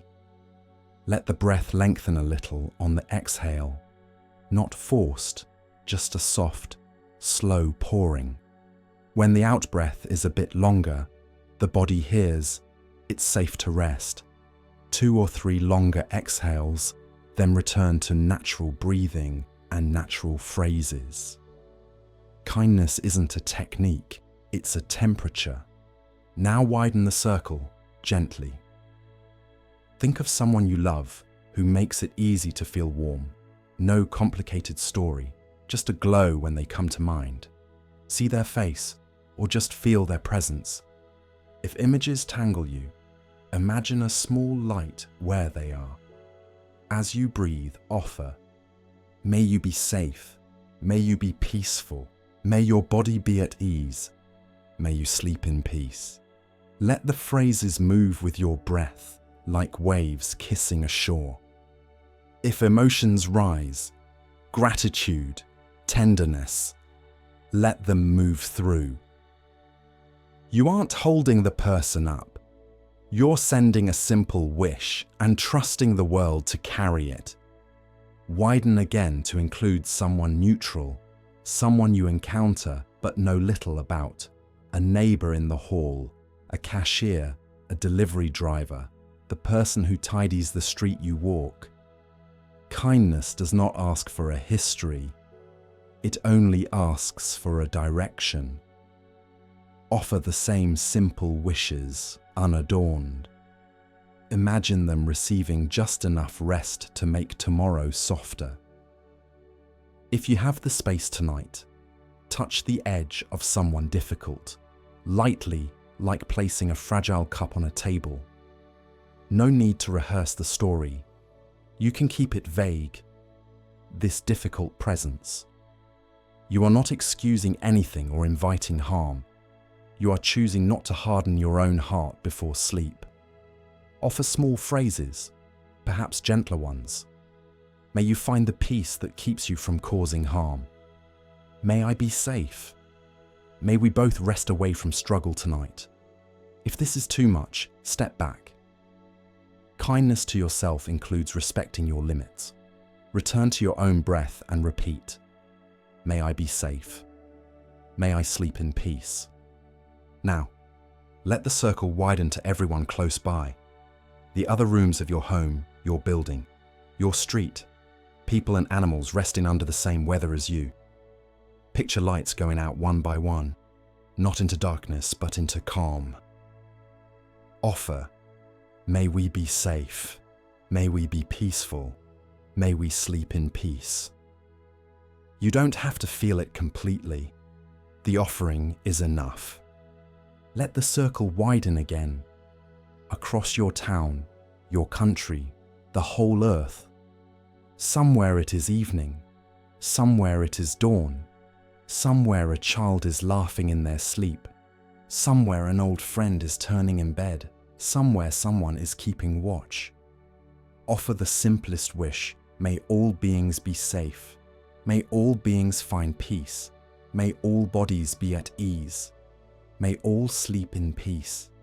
Imagine the night as a vast blanket and your phrases as the stitching that holds it together. Bring the circle back to you where it started. Feel the warmth you've been sending begin to return like reflected moonlight. Place one hand over your heart again. Sense the pulse under your palm, steady and patient. Whisper inwardly, "Thank you, heart, for today. May you rest well." Move your attention to the lungs. "Thank you, breath. May you flow freely." To the belly, "Thank you, body. May you be at ease." To the mind, "Thank you for trying to protect me. May you grow quiet and sleep." If thank you feels too much tonight, let it be simpler. "I see you. Rest." If worry comes about tomorrow, about someone you love, give it a kindly seat by the window of the imagination and wrap a scarf around its shoulders. Tell it, "You may rest here. I will check on you in the morning." Then return to the phrases, like returning to a warm bed. May I be safe. May I be peaceful. May I sleep in peace. Try a gentle pattern if the mind likes rhythm. Breathe and send 4 phrases to yourself, 4 to your loved one, 4 to the neutral someone, 4 to all beings, then 4 back to yourself. You can count them on fingertips if that soothes you.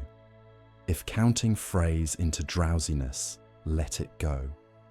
Drowsiness is kindness doing its work. If a part of your body keeps speaking, a knee, the lower back, the jaw, place a phrase directly there for a few breaths. May you be friendly. May you soften. May you find ease. Imagine the phrase as a small warm cloth laid over that area. Not a command, an invitation. For nights when sleep feels far away, add one more line to the wish. Even if sleep is late, may I rest in kindness. Repeat it softly until it knows the shape of your breath. Let the words become fewer. Rest in kindness. Rest in kindness. Fewer still. Kindness. Kindness. Let hearing fold into this practice. Each time a small sound visits the room, a creak, a sigh, a distant car, send a phrase with the exhale.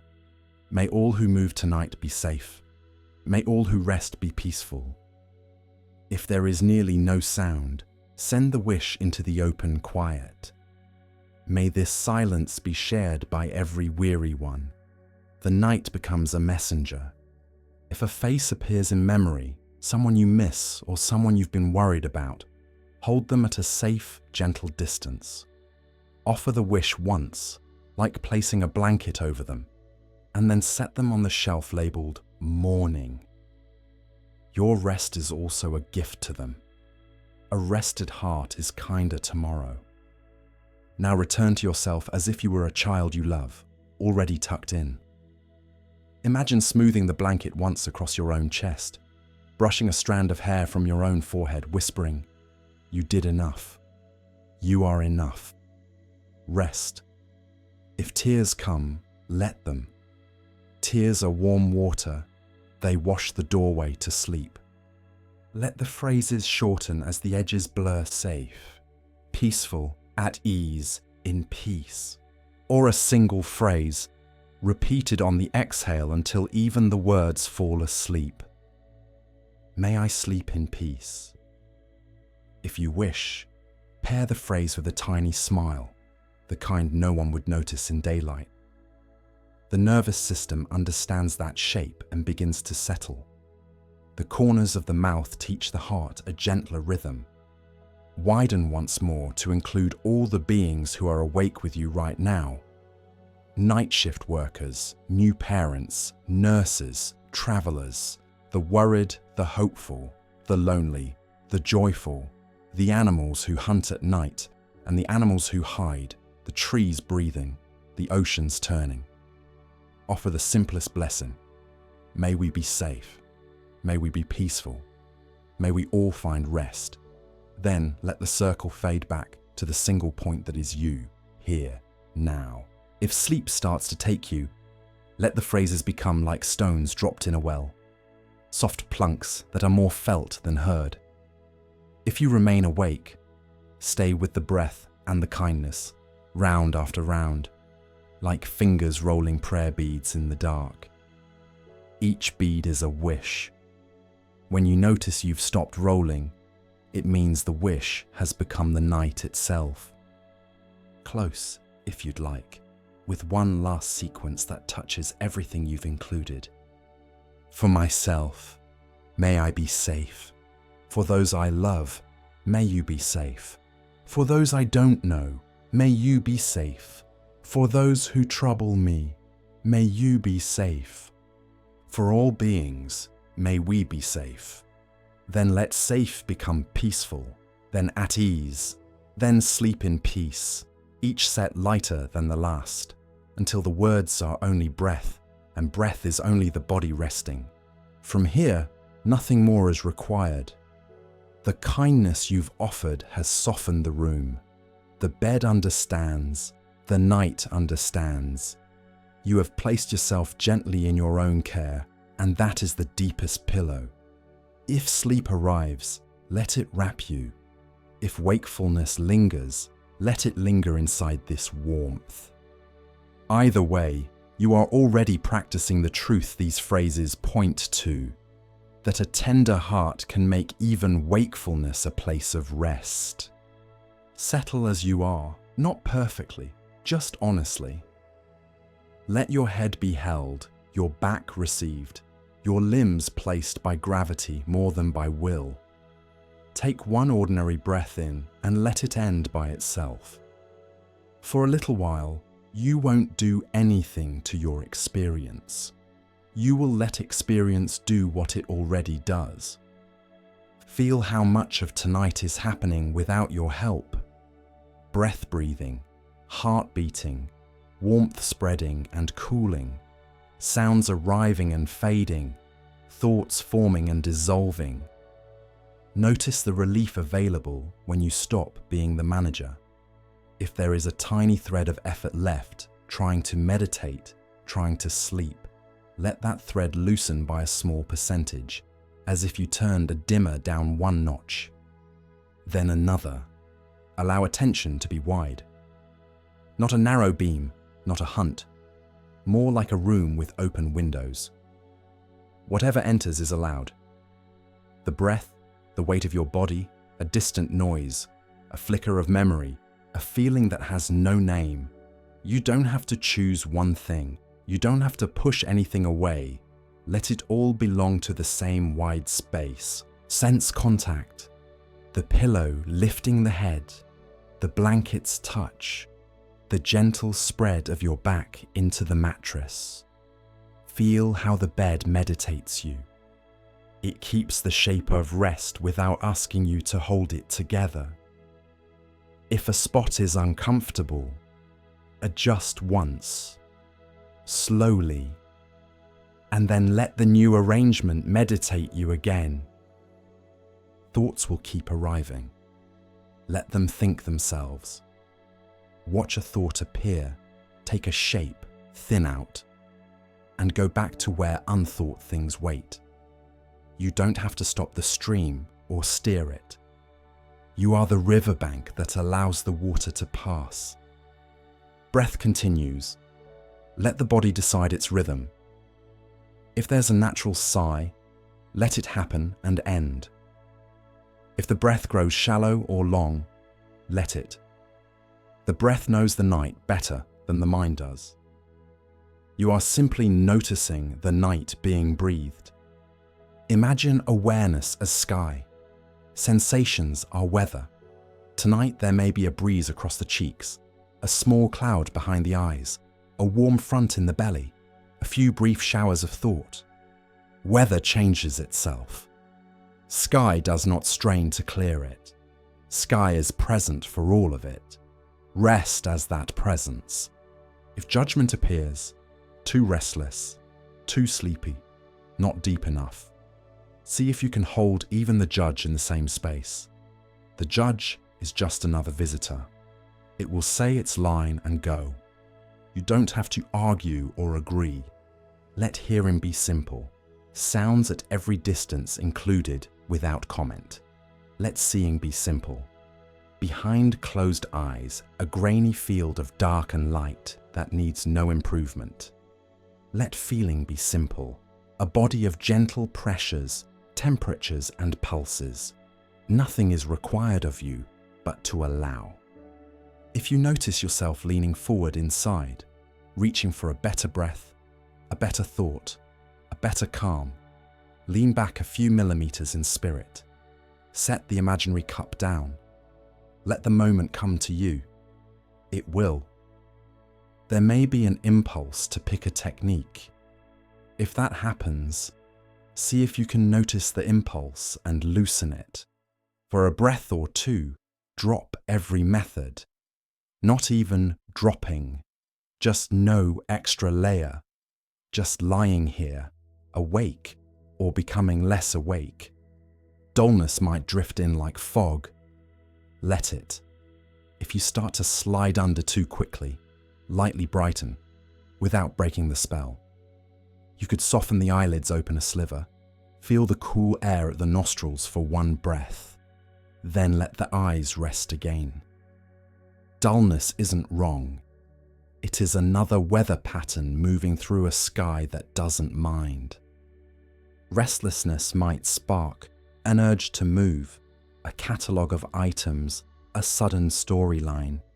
Make room for the spark without fanning it. Feel the entire body at once, as if you stepped back from the painting to see the whole canvas. In that wider view, single strokes lose their urge to dominate.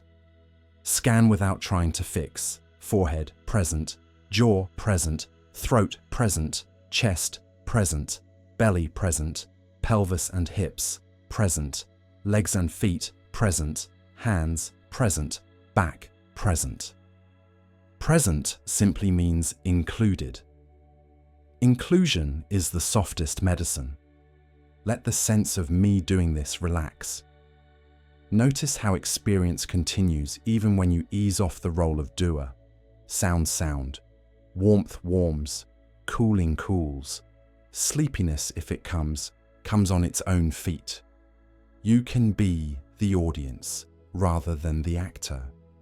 If emotion rises, allow it in the same way you allow a sound, felt in the body, changing note by note, not requiring a speech.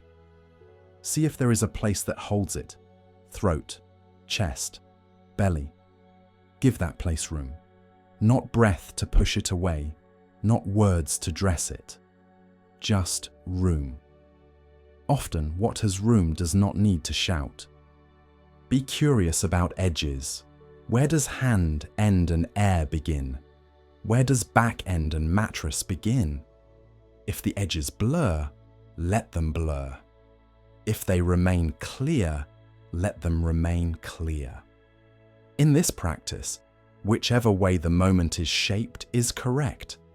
At times, attention will collapse onto one small thing, a noise, a thought, an itch. When you notice, allow the field to widen again without scolding. The whole room listening returns. The small thing remains inside it, but not as a center. If you find yourself hoping for sleep, include the hope. Hoping is a sensation too. Maybe a leaning forward, a tiny tightening under the ribs, a whisper behind the eyes. If you let it be just a sensation, it loosens. Wanting becomes another cloud that moves along when the wind changes. Try letting gravity do everything. Feel the downward flow from crown to tailbone, from shoulders to elbows, to hands, from hips to knees to feet. The floor of the world has you. The muscles can practice trust. If a mantra or phrase pops up by habit, you don't have to push it away. Let it speak once in its own volume, then be one more sound fading into the larger quiet. Tonight is about not adding. Phrases can be allowed and allowed to end. Notice the moment after an exhale. There is a small unwritten space there, not a gap you have to hold open, just a natural openness. Let that openness teach you how to rest. It doesn't require a technique. It appears when nothing extra is being done. Then the inhale arrives of its own accord. You were not in charge. That's the comfort. If memory arrives with teeth, stand at a safe distance inside yourself. Feel the body where it is, now. Let the memory play and dim like a film on a wall that no one is watching closely. Awareness doesn't need to stick to the plot. There is always the room, the breath, the soft heaviness of blankets, the silence between sounds. Let attention become panoramic, above and below, front and back, left and right, inside and outside. When everything is allowed, nothing has to be loud. Even discomfort loses its megaphone when you stop aiming at it. You can check from time to time for the last bit of unnecessary effort. In the brow, in the eyes, in the tongue, in the hands. If you find some, release it by a hair's breadth. If it returns, greet it and release by a hair's breadth again. The point is not to be perfectly loose. The point is to drop your argument with the moment. Feel how rest can happen while awake. There is rest that belongs to muscles, but there is also rest that belongs to awareness, when it stops clenching around experience and lets experience move. This kind of rest is possible even when sleep is not here yet. Let that be enough, and sleep often follows. If you drift, drift. If you wake from a drift, wake gently. No one is behind you keeping score. Each time you notice you are gone, you are here again, and here is the only place anything good happens.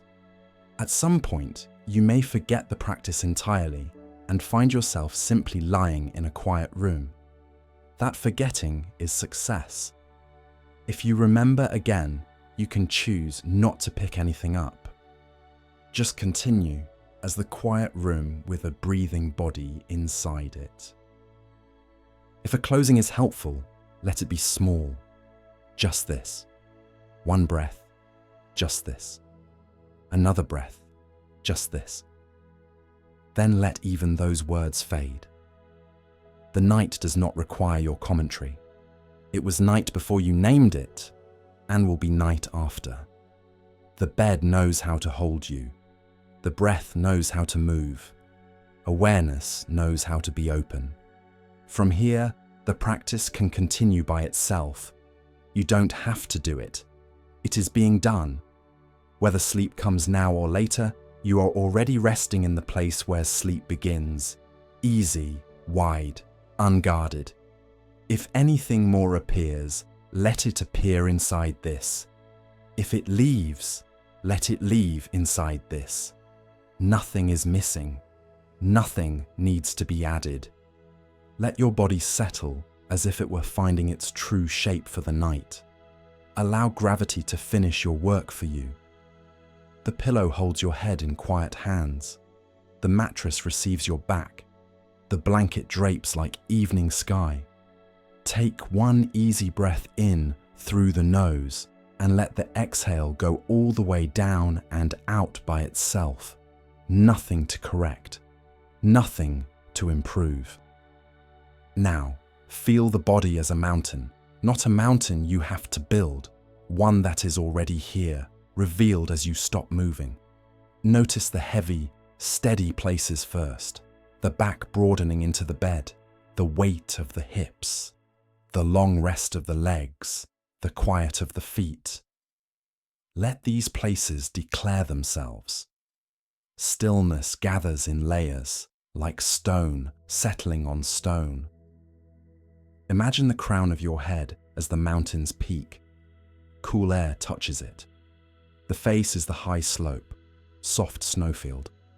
The shoulders are ridgelines, the chest a plateau where breath crosses like slow wind. The belly is the hillside that warms in late sun. The pelvis and thighs are bedrock. Calves, ankles, and feet are the rooted base, widening into the earth you cannot see but can feel, supporting everything. With each exhale, allow something to sink, forehead a millimeter deeper, jaw a shade looser, shoulders a fraction lower, ribs a little wider then quieter, belly rounder, hips heavier, thighs released, feet fully given to the bed. Gravity is the sculptor. Your only task is permission. You are becoming perfectly still, not by force, but by agreement. Now sense verticality within horizontal rest. Even while lying down, a mountain has an inner spine. Let your spine feel tall in a soft way, as if a gentle line of breath runs from the base of the skull to the tailbone. No straightening needed, only awareness. The mountain does not slouch. It simply is. There may be small movements, swallows, tiny adjustments, a sigh. Let them happen like a stone loosening, then settling in a rock face. Motion finishes and stillness deepens. If a spot complains, tend to it once, slowly. Move the pillow, nudge the shoulder, stretch and reclasp the fingers, then return to the quiet shape. The mountain is patient with small changes. After each one, it knows how to be still again. Let your attention spread from the peak to the base in a slow, respectful scan, as if you were walking the mountain at dusk.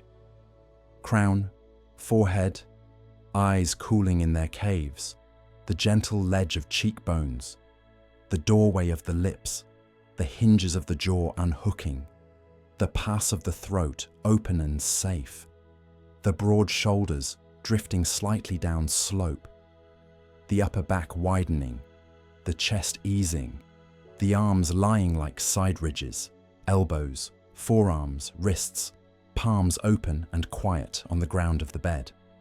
Pause at the belly, feel a warm settlement there. Continue, the low back smoothing, the pelvis leveling, the strong long planes of the thighs, the roundness of knees, calves untwisting, ankles softening, heels, arches, balls of the feet, 10 toes like small stones warmed by day, cooling by night, everything finding its place in the larger shape. Let the breath be wind moving over the mountain, sometimes barely there, sometimes a little fuller. You do not push the wind, you feel it come and go, stroking the slopes. If it gathers and sighs, that's just weather. If it thins and grows shallow, that's just weather. The mountain remains. If you like, imagine roots extending from your heels and hips into the mattress and beneath it into deep ground. Not to hold you captive, to reassure the older parts of the body. We are supported. With each exhale, roots lengthen a little. With each inhale, the mountain receives what it needs from deep below. Steadiness, coolness, ease.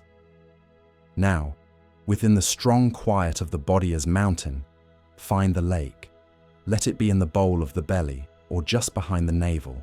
Choose the place that feels most naturally still. Picture a clear, calm lake held by this mountain, surface smooth as glass. The breath is reflected on it. On the inhale, a silver widening. On the exhale, the smallest settling ripple that returns to perfect smoothness. You're not trying to make the lake calm. You are discovering that calm is its default when nothing extra stirs it. Let the mind be lake water. Thoughts may enter like small breezes. Watch the ripples spread, thin, and disappear. Notice especially the exact moment they disappear. Right there is the flavor of deep rest. When a bigger breeze comes, a plan, a worry, it makes a pattern on the surface, but only on the surface. Deeper down remains unruffled, dim and quiet. You don't have to go down. Knowing that depth is present is enough. Place the moon in this lake. The moon is the soft glow of awareness. It does not insist, it does not judge. It rests on the surface as a round reflection. When a thought passes, the reflection shivers and then reforms. If you glance up to the sky of awareness itself, the moon is still whole. If you glance back to the water, the reflection is whole again too. This is the nature of mind when it is not pushed. It returns to clarity. Listen to the room as if the lake hears with you. Distant sounds are breezes at the far shore. Near sounds are a fish rising and falling. Interior sounds, the breath, a swallow, are ripples you can feel. You do not chase any of them. The lake receives, mirrors, and lets go. If emotion arrives, sadness like cool rain, irritation like a quick gust, tenderness like warm mist, welcome it as weather. Watch how the surface changes and then becomes smooth again. Weather passes because it is weather. The lake does not become the rain or the wind. It remains itself in all conditions. Let the body lake conversation continue with the breath.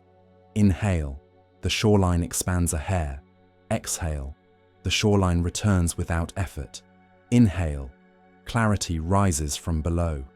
Exhale, silt drops out of the water. Imagine that with each exhale, tiny particles of the day settle to the lakebed. Conversations, images, tasks, becoming soft sediment. They are not lost. They are simply resting where they belong, no longer clouding the water. Now and then, a thought will ask, am I calm yet? Is this working? Smile inwardly and let that question be a dragonfly skimming the surface. Its shadow crosses the moon. Then it is gone. The dragonfly has no work here. If you like a gentle rhythm, pair a word with the breath to support the imagery. On the inhale, silently, steady. On the exhale, clear, steady, clear, or mountain, lake, or rooted, reflecting. After a dozen breaths, let the words fade and keep only their feeling.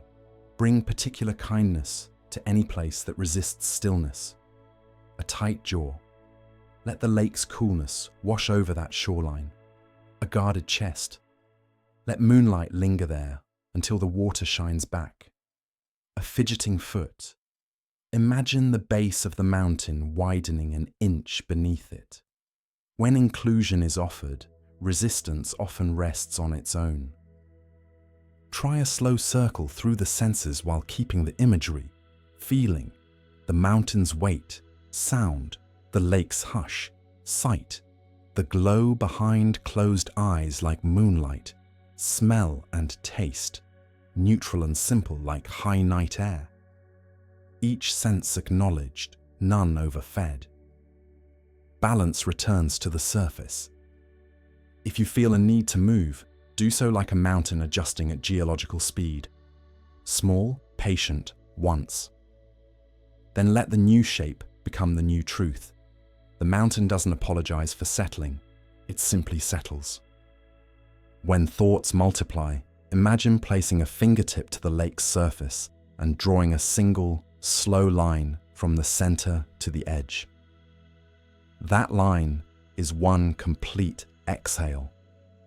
It gathers the ripples and guides them outward to dissolve at the shore. Lift the finger.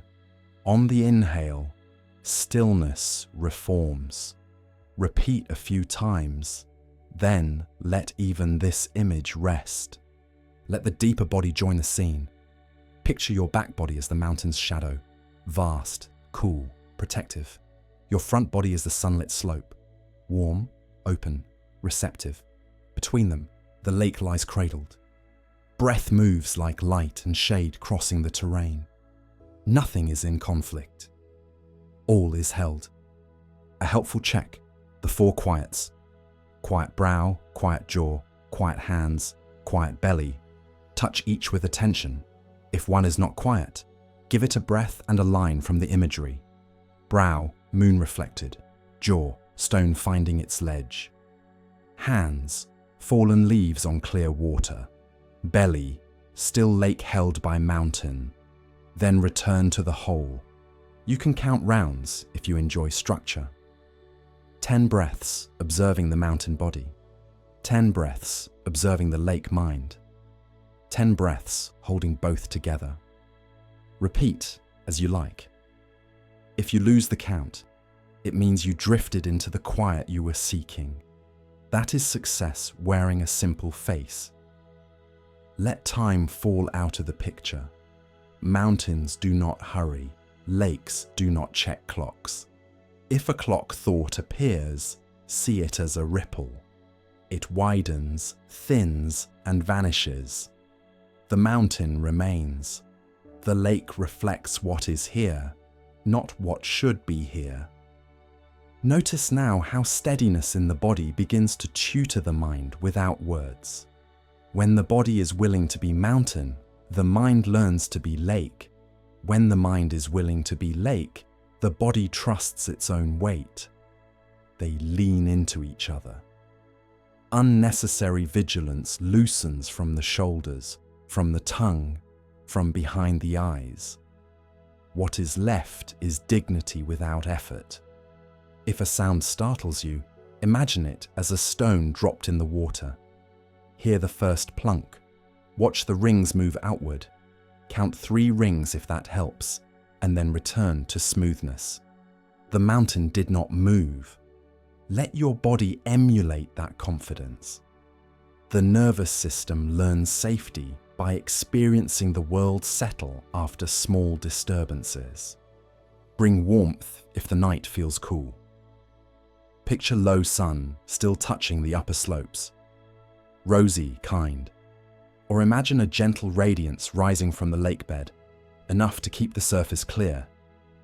Bring coolness if the night feels hot. Imagine snow remaining on the peak, air flowing down the gullies, laying a fine, cool veil over cheeks and throat. Your imagination is a thermostat with no strain. If a memory arrives with edges, place it on the far shore. You can see it across the water, recognizable, not urgent. It can sit there like a cabin light you notice and then stop thinking about. Your side of the lake is untroubled. At some point, let the images simplify. Keep only the feeling of mass and the feeling of clarity. Heavy, but not stuck. Clear, but not sharp. The two together make a cradle. Sleep is the child that arrives when the cradle rocks itself. If you remain awake, continue to rest in this pairing. Let each exhale deepen the mountain by a grain, clear the lake by a shade. If you float near sleep, let the images blur. Mountain becomes shape, lake becomes coolness, moon becomes a gentle brightness under the lids. Keep only what helps and shed the rest like loose snow slipping silently from a ledge. As a closing, if you want one, whisper inside on an out-breath, steady as a mountain, clear as a lake. Then let even the words go. The mountain no longer needs a name to be a mountain. The lake no longer needs a story to lie still. The bed holds you exactly. Breath moves like weather that loves the land. Whether sleep takes you in the next breath or the next 100, you are already in the place sleep comes from. Grounded, open, and wonderfully unhurried. If you're still up and moving, let the transition to bed be its own gentle ritual. Stand where you are and feel the ground. Notice the simple fact of contact. Soles meeting floor, floor meeting soles. Soften the knees a touch, as if you were bowing to the night. Let the pelvis hang easy, the belly unguarded, the shoulders fall.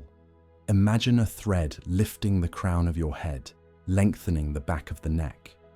Let the jaw unhook and the tongue rest broad. Take one ordinary breath in and let it go. You're about to walk without hurrying, as if every step were a small boat carrying you to quiet water. Set an intention so simple it feels like a whisper, arriving. You don't have to arrive at a destination, only at this step. When you're ready, begin with the smallest possible motion. Feel weight shift into the standing leg. Lift the other heel a millimeter. Place it down again. Notice how even that micro movement carries a shape. Heel, sole, toes. Nothing to fix, just curiosity. Let the first full step happen.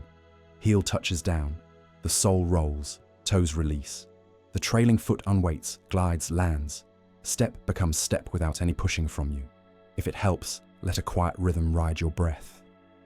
Inhale, feel the lift. Exhale, feel the landing. Or pair each step with a single soft word. Here, now, here, now, like waves.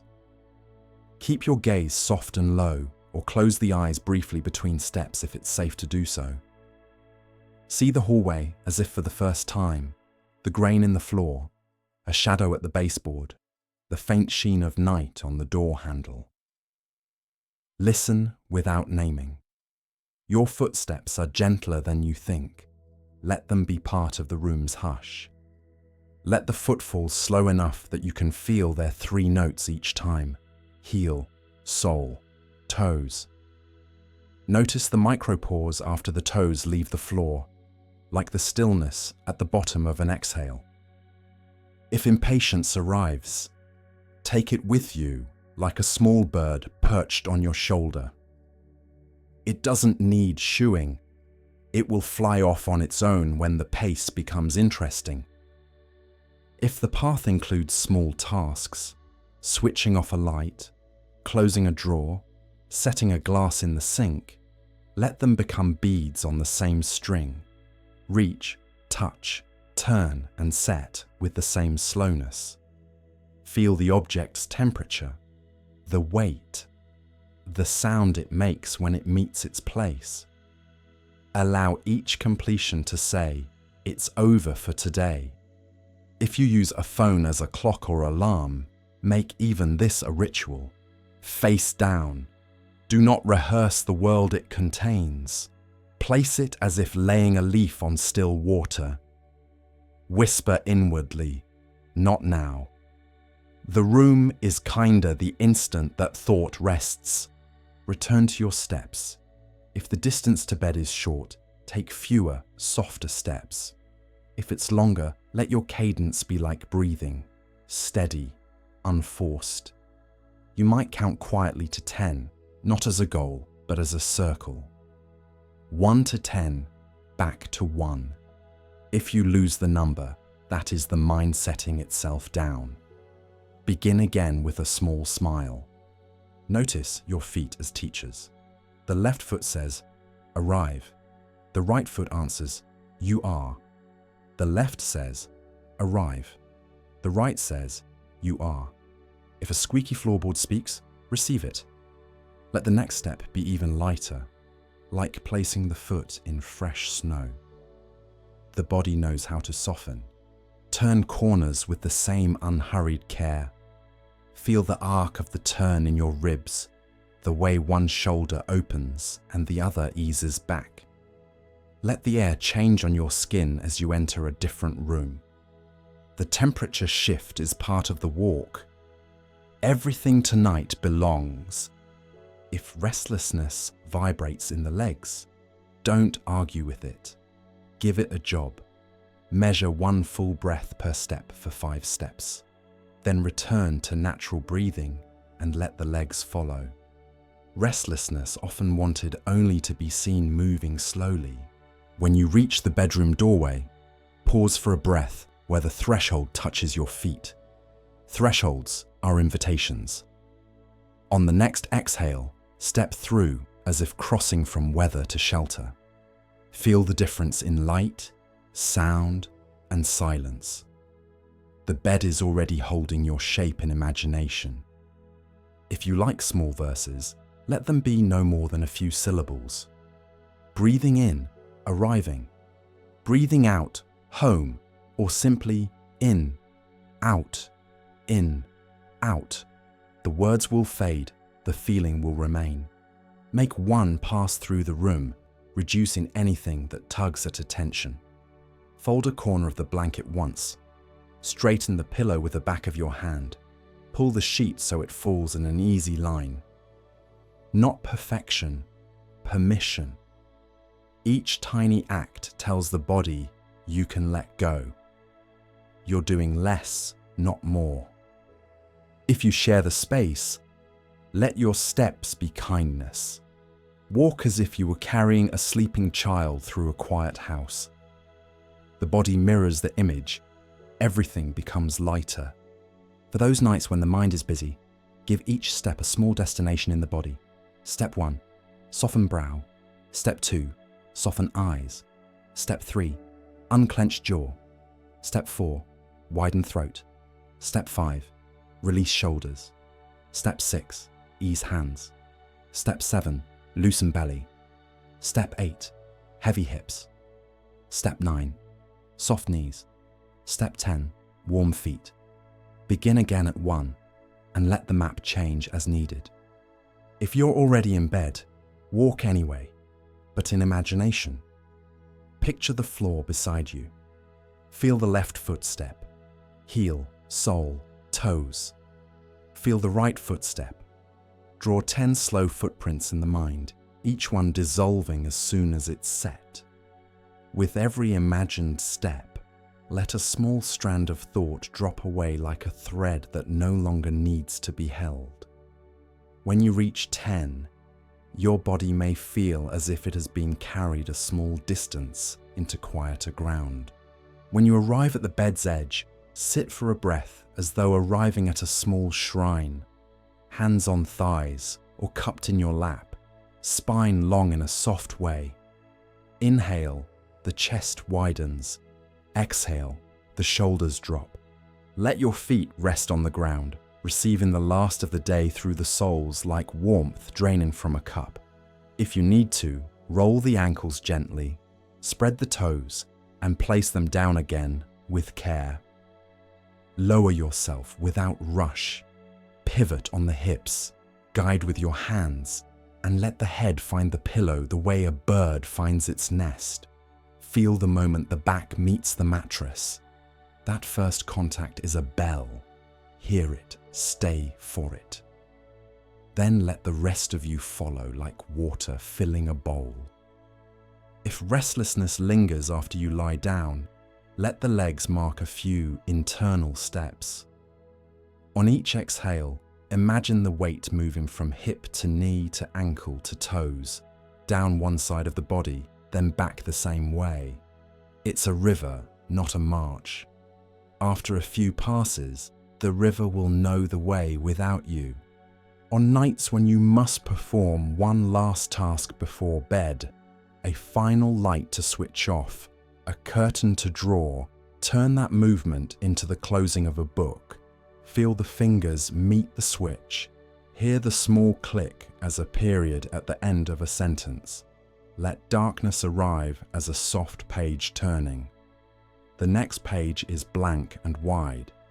If a pet or the house itself asks for attention, let your touch be slow. Pet the animal once with full presence. Place the object where it belongs once with full presence. Each complete gesture replaces 5 distracted ones. Completion is a lullaby.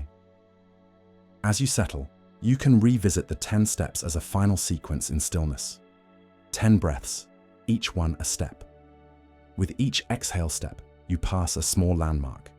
The door, the hall, the corner, the second corner, the bed, the edge, the pillow, the blanket, the turn of the body, the first full feeling of being held. At the 10th breath, no more landmarks are needed.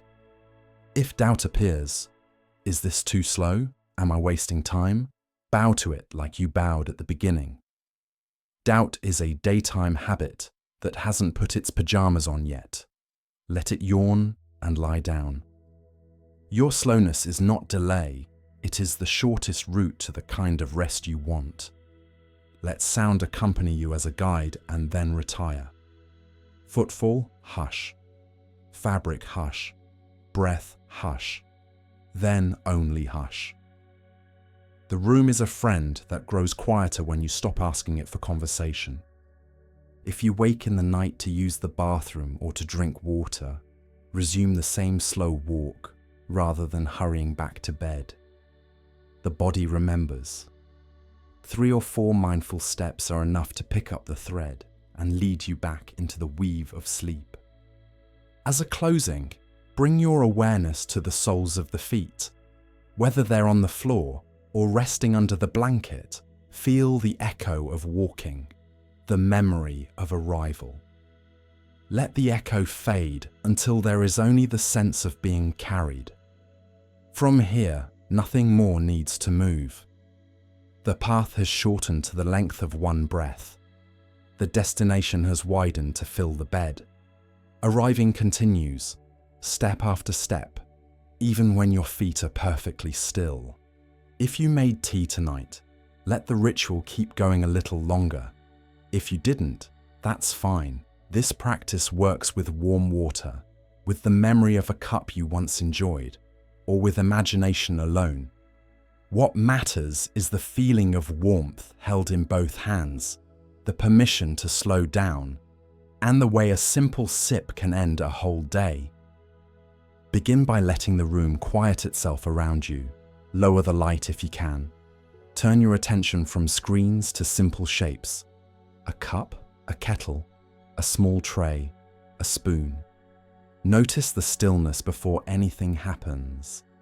Your body understands what to do when life becomes uncomplicated. If you're preparing a cup, move at half speed. Lift the kettle and listen, not for volume, but for character. The soft knock of water inside, the faint sigh as heat gathers. Place the cup where you can reach it without a stretch. If you like, warm it first with a little hot water and pour that out. Small care multiplies calm. Choose something gentle. If you have herbs, let them be the kind that settle rather than spark. Chamomile, mint, lemon balm, rooibos, tulsi, lavender. If there is nothing but warm water, perfect. Water itself is a ritual when you give it your full attention. If caffeine tends to wake you, let this be a night of kindness and skip it. Your future self will thank you in the morning. While you wait, feel your feet and the floor introduce themselves. Knees soft, jaw unhooked, tongue resting like a quiet leaf. Shoulders dropped. Breathe once as if fogging a window you love. Warm, gentle, complete. The day steps back when you breathe this way. When the water is ready, pour as though drawing a line of light into the cup. Watch steam unwind and rise. Steam has no hurry. Follow its example. If you're steeping herbs, give them time to tell the water their story. You don't need to stir. Just watch color enter the clear and make it its own. If you're not making tea at all, close your eyes and remember a cup you've enjoyed.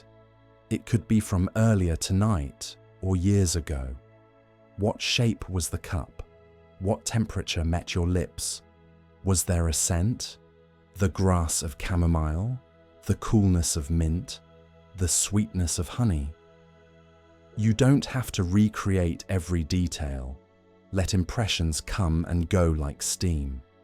When the cup is ready, hold it with both hands as if it were a small lantern. Feel its warmth meeting your palms, then your fingers, then the backs of your hands.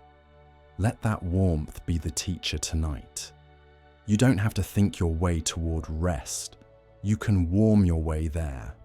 Raise the cup and breathe in through your nose, slow and friendly. Not analyzing, just greeting. If a scent arrives, greet it the way you greet a friend at the door, present, uncomplicated. If there's no scent, breathe anyway. Warmth itself is a fragrance.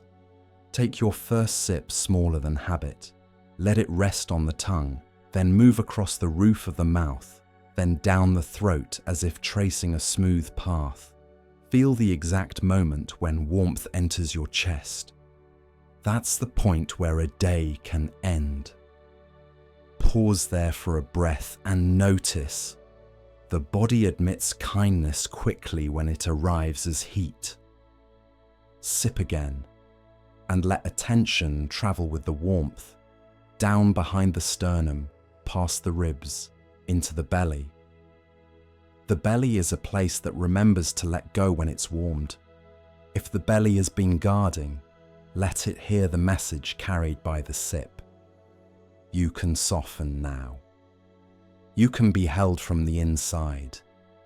If you like, pair the next swallows with 4 quiet wishes.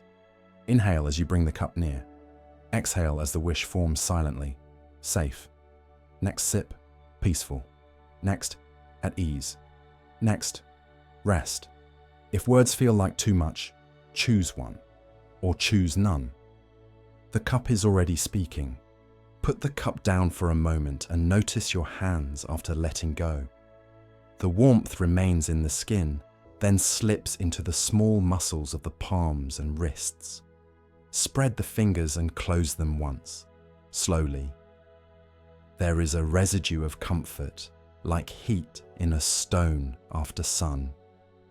This is what you are cultivating, residue that lingers after the last sip, a memory the body can sleep by. If thoughts crowd the table, let them be guests with coats on, not settled company. You can nod to each one, offer a chair by the door, and keep your seat with the cup. Thoughts don't take offense when you feed warmth instead of story. If a thought insists, place it gently under the saucer like a note you'll read in the morning. Scent can guide you further inward. Bring the cup near without sipping. Inhale for 4 counts, hold the scent for 2, and let the exhale be a soft 6, as if you were blowing across the surface to cool it. Do this 2 or 3 times. Then drop the counting and return to ordinary, unmeasured breathing. The nervous system learns evening by tone more than by numbers. If sweetness is part of your ritual, honey, a slice of apple, let it be small and deliberate. Taste without chewing the day. Sweetness should not be negotiation. It should be punctuation, a gentle period at the end of a long sentence. Between sips, let the cup rest on your chest or belly for a moment, not too hot, as if lending you its calm. Feel the transfer. The cup cools slightly. You warm slightly. The exchange is the practice. What you hold changes you, and then you can set it down. If no tea is available, use your hands as the cup. Rub your palms together for a few seconds and place one over your chest, one over your belly. Breathe as if you were sipping through the nose and swallowing through the heart. You'll feel warmth bloom under your hands. Imagine that warmth carrying the same message as tea. Slow, soften, stay. If you've already finished your tea earlier tonight, revisit the last mouthful in memory. Remember the angle of your wrist, the temperature at your lips, the small path of heat down the throat. Let your body replay it, not perfectly, but faithfully enough for the nervous system to recognize rest.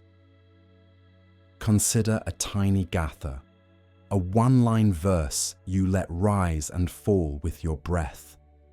Breathing in, warmth arrives. Breathing out, The day bows.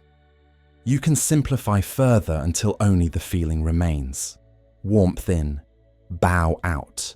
Warmth in, bow out. After a minute, drop even that. Sit with what's left. If you prefer movement, make a slow circle with the cup. Raise it halfway to your mouth, then lower it 3 times, as if rehearsing a bow. Each circle is a tide.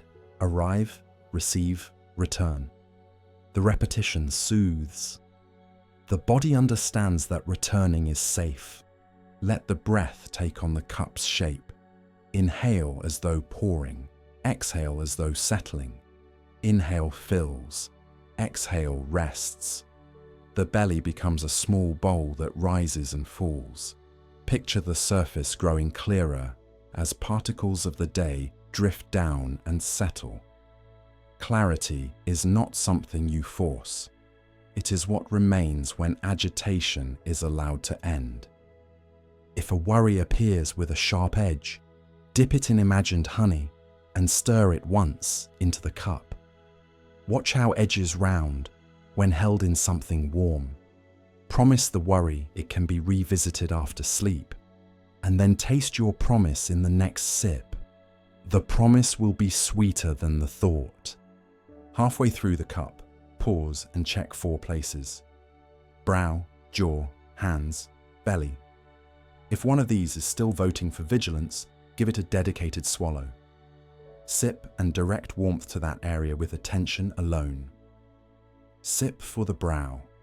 Sip for the jaw. Sip for the hands. Sip for the belly. Bodies respond to attention the way tea leaves respond to water, by giving more of what they are. Let gratitude be very small. Not a speech, a nod. Thank the water.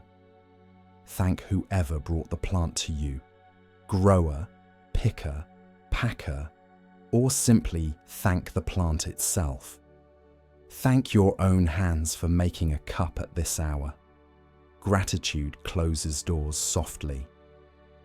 As the cup cools, your attention can warm. Sips grow slower. Space grows wider. If sound enters the room, let it become part of the ritual. Sip and hear. Swallow and listen to the absence after the sound. You're practicing the art of endings. Sounds end, sips end, days end. When you near the last mouthful, don't rush to finish. Treat it as you would the last line of a lullaby. Raise it, breathe with it, and then take it in. Notice the body receive this final warmth. The cup is empty, you are less so. Set the cup down with care. The tiny click is a bell. You can bow to that bell by lowering your gaze or closing your eyes for a breath. Feel the moment after completion. The relief that arrives when nothing remains to be done. If you like, invert the cup and place it on its saucer. Imagine your busy thoughts sliding off its upturned surface. If you prefer, leave it upright and cover it with your hand as if tucking it in. Either gesture says to the mind, finished for today, carry the after warmth with you to bed. If you're already in bed, let it spread through the chest and belly like a slow tide.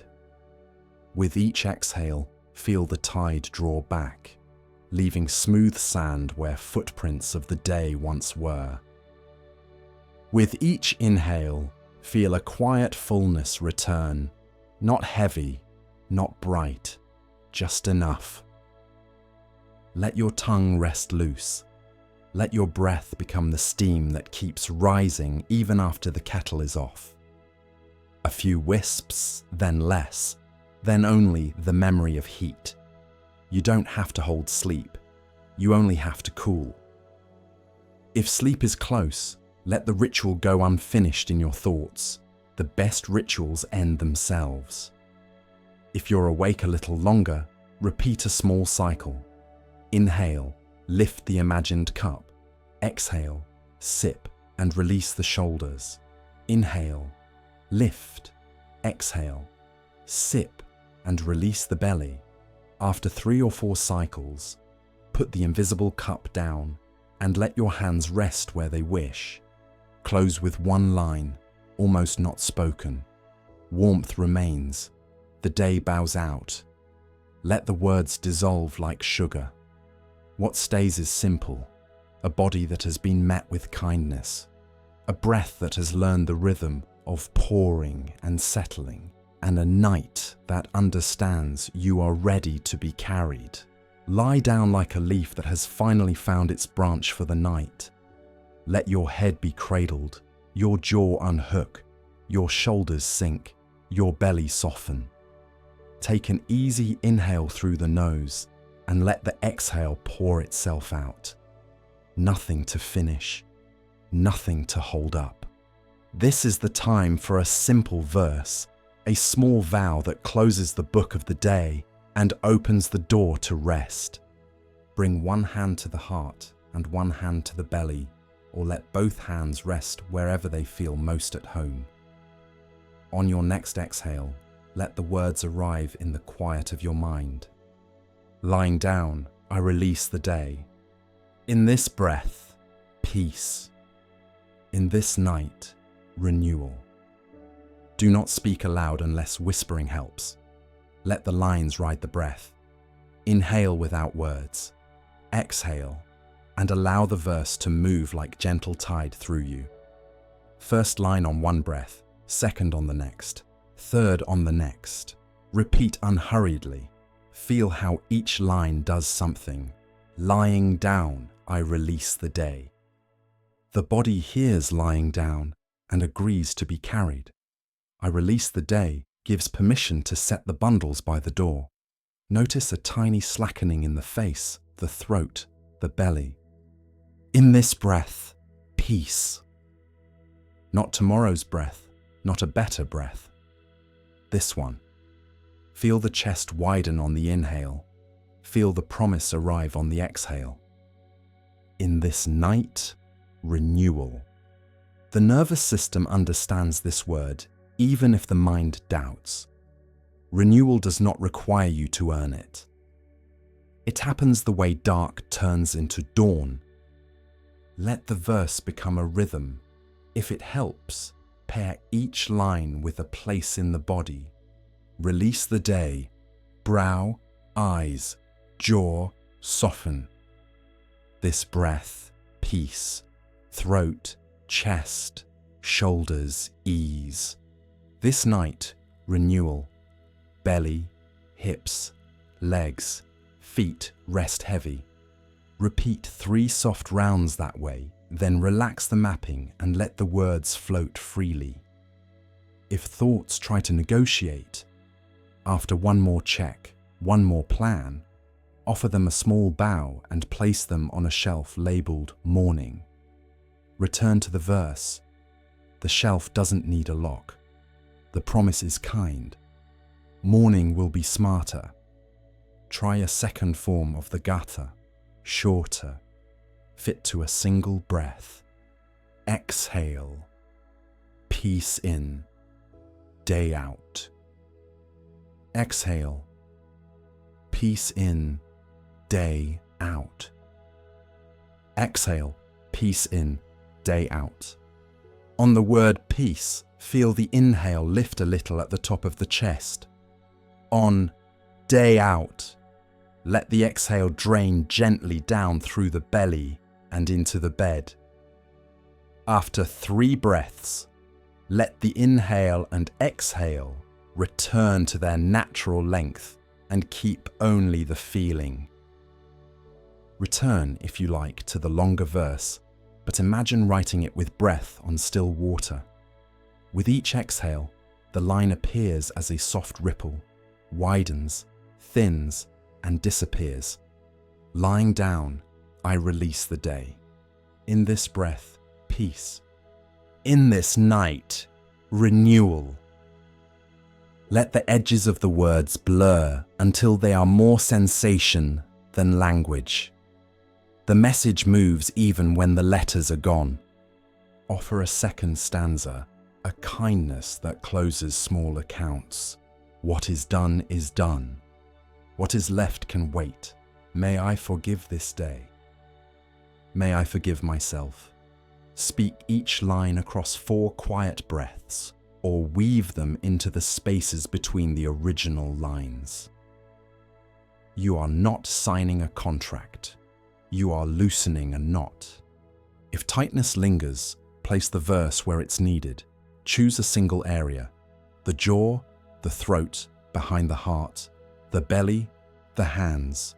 On each exhale, deliver a simpler version right there. Release, peace, renewal. Feel the jaw forget its instructions. Feel the throat widen without effort. Feel the belly give back an inch of soft ground. Continue for 6 breaths, then return to the whole body.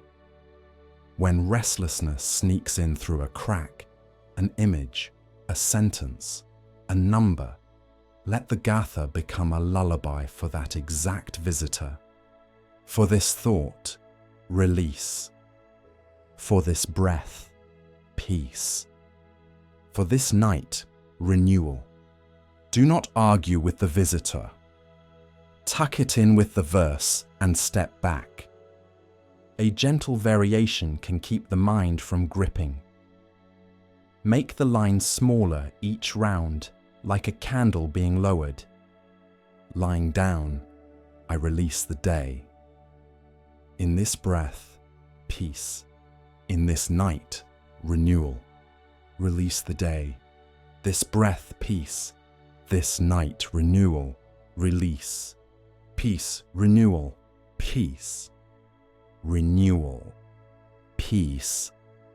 Let the last single word fall into silence. Stay with the silence a few breaths. If a word returns on its own, let it.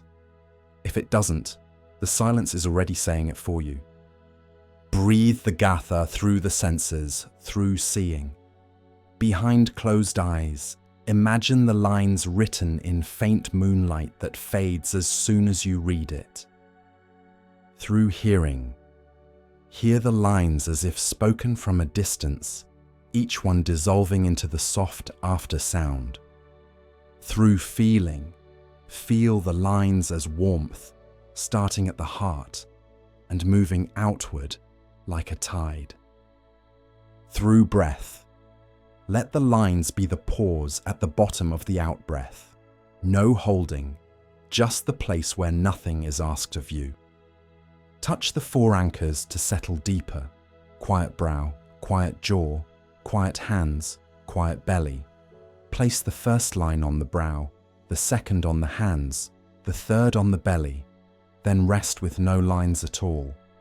If emotion reaches for you, sorrow, gratitude, a flicker of fear, let the gatha widen its arms. Even this I release tonight. In this breath I am held. In this night, may I be renewed. You are not pushing feeling away. You are giving it a wider room to breathe. Often that is all it wanted. Use the gatha to bow the day closed. Continue slowly. Today did what it could. I did what I could. Now the body sleeps. Now the mind rests. Now the heart is quiet. Let these lines be a bridge to silence, each one shorter than the last. Each one closer to simple breath. If sleep doesn't arrive immediately, that's fine. The verse is not a lever. It is a lantern. Keep it near, small and steady. Count 3 rounds of the main lines. Then spend 3 breaths with no words, noticing only the feeling they left. Then 1 round of lines again, then no words again. You are teaching yourself to rest in the space the words create. Place a final blessing on the people and places that visited your mind today, one by one or all at once. May you be safe. May you find peace. May this night renew you. Then return to yourself. May I be safe. May I find peace. May this night renew me. Let the last me dissolve into the room. as if the room answered yes by becoming softer. If you wake later in the night, do not rebuild the day. Use the smallest key to re-enter: release, peace, renewal. 3 exhalations are enough, or use a single line. In this breath, peace, repeated until the body remembers it can fall again. If sleep hovers and the mind wants to help, give it a quiet job. Accompany each of the next 10 exhales with one word from the Gita, moving through the sequence 3 times and ending on peace. If you forget where you were, you are already near the door you wanted. Let forgetting be the sign to let the counting go. Now, place the verse where you no longer need to keep it. Imagine tucking it under your pillow or slipping it into the space between breaths. It will work from there. You can rest as the one who doesn't have to say anything more. One last time, as faint as dew. Lying down, I release the day. In this breath, peace. In this night, renewal.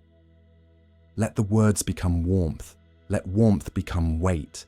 Let weight become sleep.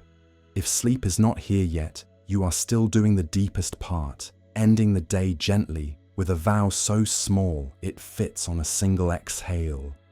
Stay with that exhale. Let the next one arrive by itself, and the next. And in the wide, kind quiet between them, let yourself be carried.